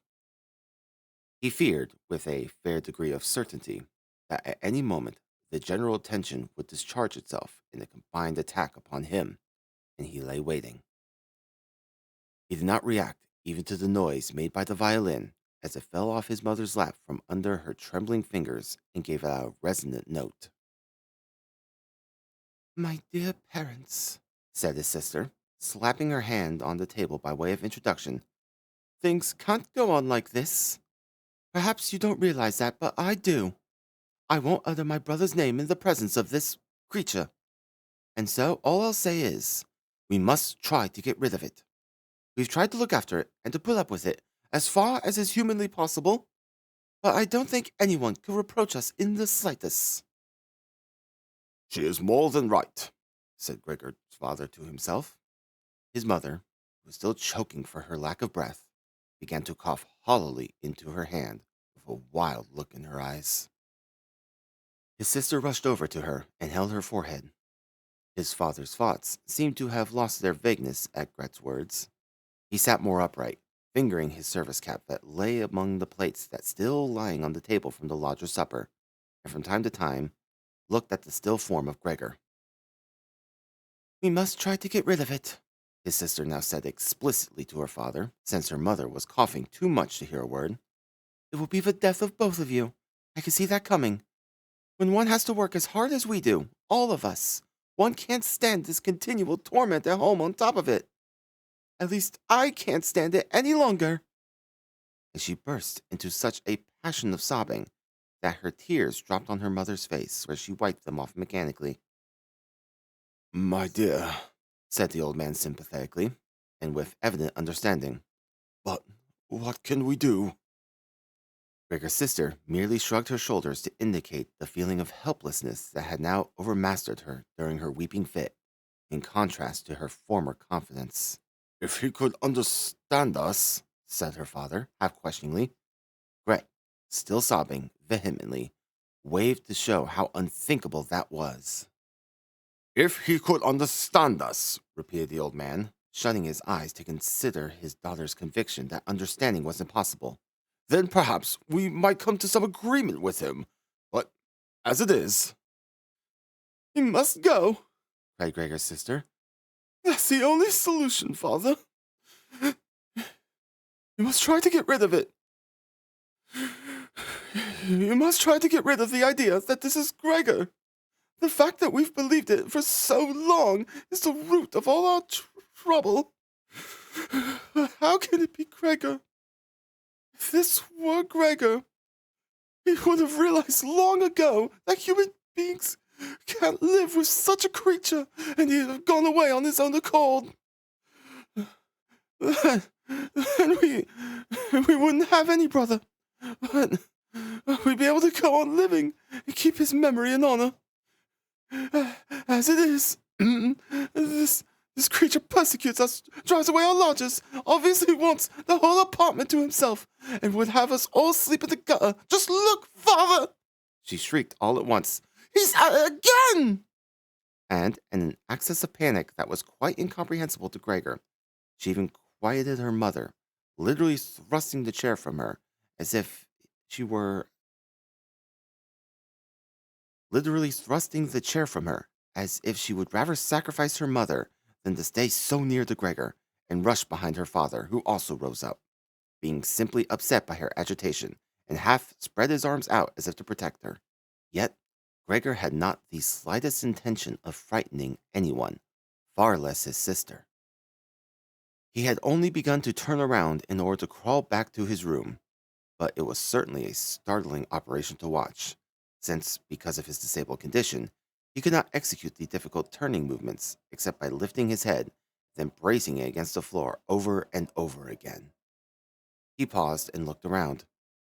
His good intentions seemed to have been recognized. The alarm had only been momentary. Now they were all watching him in melancholy silence. His mother lay in her chair, her legs stiffly outstretched and pressed together, her eyes almost closing for sheer weariness. His father and his sister were sitting beside each other, his sister's arm around the old man's neck. "Perhaps I can go on turning around now," thought Gregor, and began his labors again. He could not stop himself from panting with the effort, and had to pause now and then to take breath. Nor did anyone harass him. He was left entirely to himself. When he had completed the turnaround, he began at once to crawl straight back. He was amazed at the distance separating him from his room, and could not understand how in his weak state he had managed to accomplish the same journey so recently, almost without remarking it. Intent on crawling as fast as possible, he barely noticed that not a single word, not an exclamation from his family, interfered with his progress. Only when he was already in the doorway did he turn his head around, not completely, for his neck muscles were getting stiff, but enough to see that nothing had changed behind him, except that his sister had risen to her feet. His last glance fell on his mother. who was not quite overcome by sleep. Hardly was he well inside his room when the door was hastily pushed shut, bolted, and locked. The sudden noise in his rear startled him so much that his little legs gave beneath him. It was his sister who had shown such haste. She had been standing ready, waiting, and had made a light spring forward. Ricker had not even heard her coming as she cried, "At last!" to her parents as she turned the key in the lock. And what now? Said Gregor to himself, looking around in the darkness. Soon he made the discovery that he was now unable to stir a limb. This did not surprise him. Rather, it seemed unnatural that he should ever actually have been able to move on these feeble little legs. Otherwise, he felt relatively comfortable. True, his whole body was aching, but it seemed that the pain was gradually growing less and would finally pass away.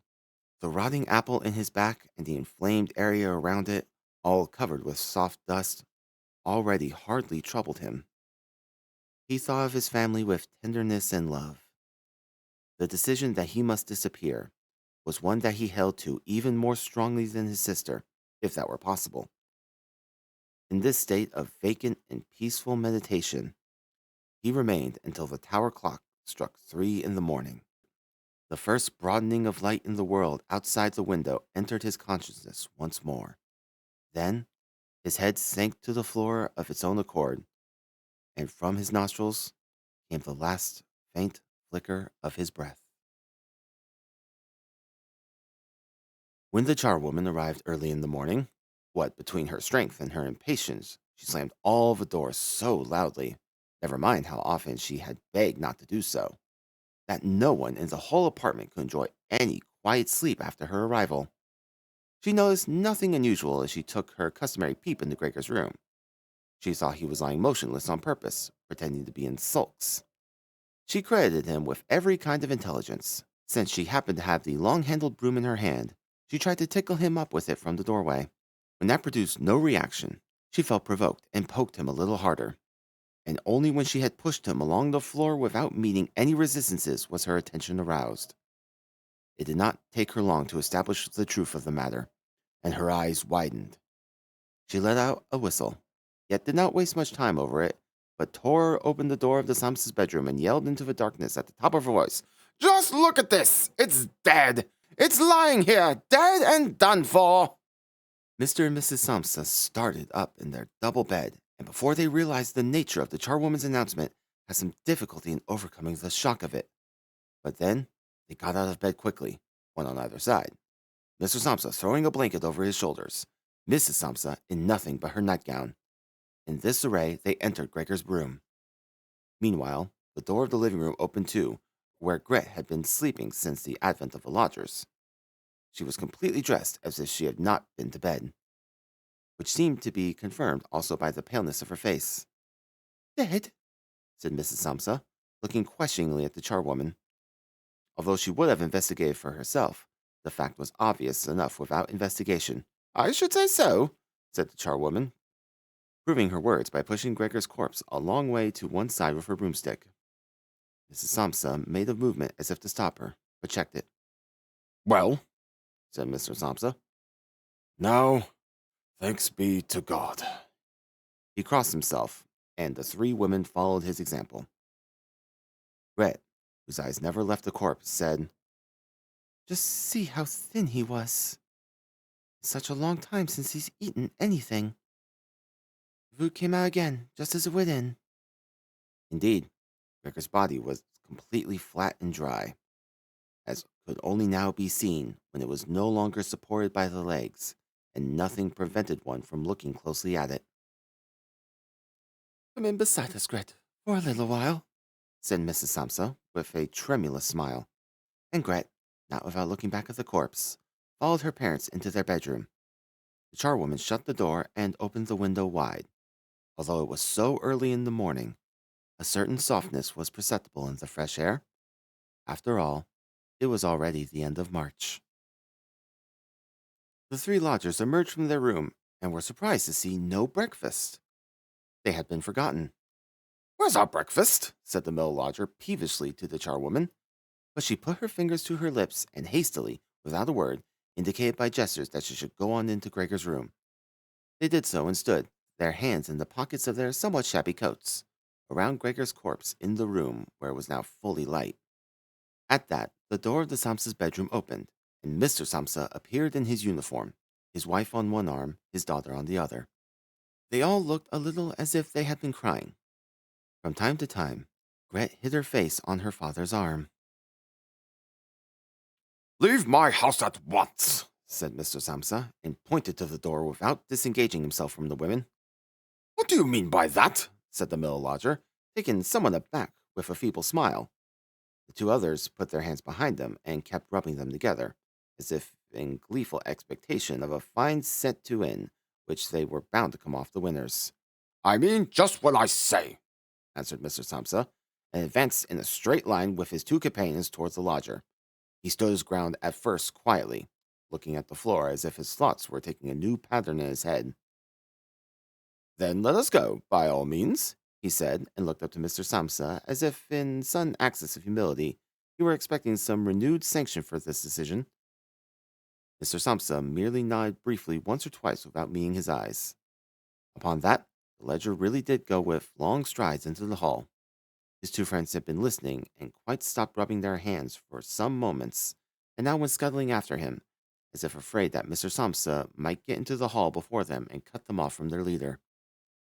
In the hall, they all took their hats from the rack, their sticks from the umbrella stand, bowed in silence, and quitted the apartment. With a suspiciousness that proved quite unfounded, Mr. Samsa and the two women followed them out to the landing. Leaning over the banister, they watched the three figures slowly but surely going down the long stairs, vanishing from sight at a certain turn of the staircase on every floor and coming into view again after a moment or so. The more they dwindled, the more of the Samsa family's interest in them dwindled. And when a butcher's boy met them and passed them on the stairs, coming up proudly with a tray on his head, Mr. Samsa and the two women left the landing and, as if a burden had been lifted from them, went back into their apartment. They decided to spend this day in resting and going for a stroll. They had not only deserved such a respite from work, but absolutely needed it. And so they sat down at the table and wrote 3 notes of excuse. Mr. Samsa to his board of management, Mrs. Samsa to her employer, and Gret to the head of her firm. While they were writing, the charwoman came in to say that she was going now, since her morning's work was finished. At first, they only nodded without looking up, but as she kept hovering there, they eyed her irritably. Well, Said Mr. Samsa. The charwoman stood grinning in the doorway as if she had some good news to impart to the family, but meant not to say a word unless properly questioned. The small ostrich feather standing upright on her hat, which had annoyed Mr. Samsa ever since she was engaged, was waving gaily in all directions. Well, what is it then? Asked Mrs. Samsa, who obtained more respect from the charwoman than the others. Oh, said the charwoman, giggling so amiably that she could not at once continue. Just this. You don't need to bother about how to get rid of the thing next door. It's been seen to already. Mrs. Samsa and Gret bent over the letters again, as if preoccupied. Mr. Samsa, who perceived that she was eager to begin describing it all in detail, stopped her with a decisive hand. But since she was not allowed to tell her story, she remembered the great hurry she was in, obviously deeply huffed. Bye, everybody, she said, whirling off violently, and departed with a frightful slamming of doors. she'll be given notice tonight, Said Mr. Samsa, but neither from his wife nor his daughter did he get any answer, for the charwoman seemed to have shattered again the composure they had barely achieved. They rose, went to the window, and stayed there, clasping each other tight. Mr. Samsa turned in his chair to look at them, and quietly observed them a little. Then he called out, Come along now, do. Let bygones be bygones. And you might have some consideration for me. The two of them complied at once, hastened to him, caressed him, and quickly finished their letters. Then they all three left the apartment together, which was more than they had done for months, and went by tram into the open country outside the town. The tram, in which they were the only passengers, was filled with warm sunshine. Leaning comfortably back in their seats, they canvassed their prospects for the future, and it appeared on closer inspection that these were not all bad. For the jobs they had got, which so far they had never really discussed with each other, were all three admirable and likely to lead to better things later on. The greatest immediate improvement in their condition would, of course, arise from moving to another house. They wanted to take a smaller and cheaper, but also better situated and more run apartments than the one that they had, which Gregor had selected. While they were thus conversing, it struck both Mr. and Mrs. Samsa almost at the same moment as they became aware of their daughter's increasing vivacity, that, in spite of all the sorrow of recent times which had made her cheeks pale, she had bloomed into a pretty girl with a good figure. They grew quieter and half unconsciously exchanged glances of complete agreement, having come to the conclusion that it would be soon time to find a good husband for her, and that it was like a confirmation of their new dreams and excellent intentions that at the end of their journey, their daughter sprang to her feet first and stretched her young body. And thus, we conclude The Metamorphosis by Franz Kafka and the story of Gregor. I hope that you all enjoyed your time here, and if you do, please let me know down in the comments below. I hope that you'll subscribe and come back for more audiobooks in the future. I am Rizwan Culver, this is The Pigeon Coop, and I hope that you have a wonderful evening.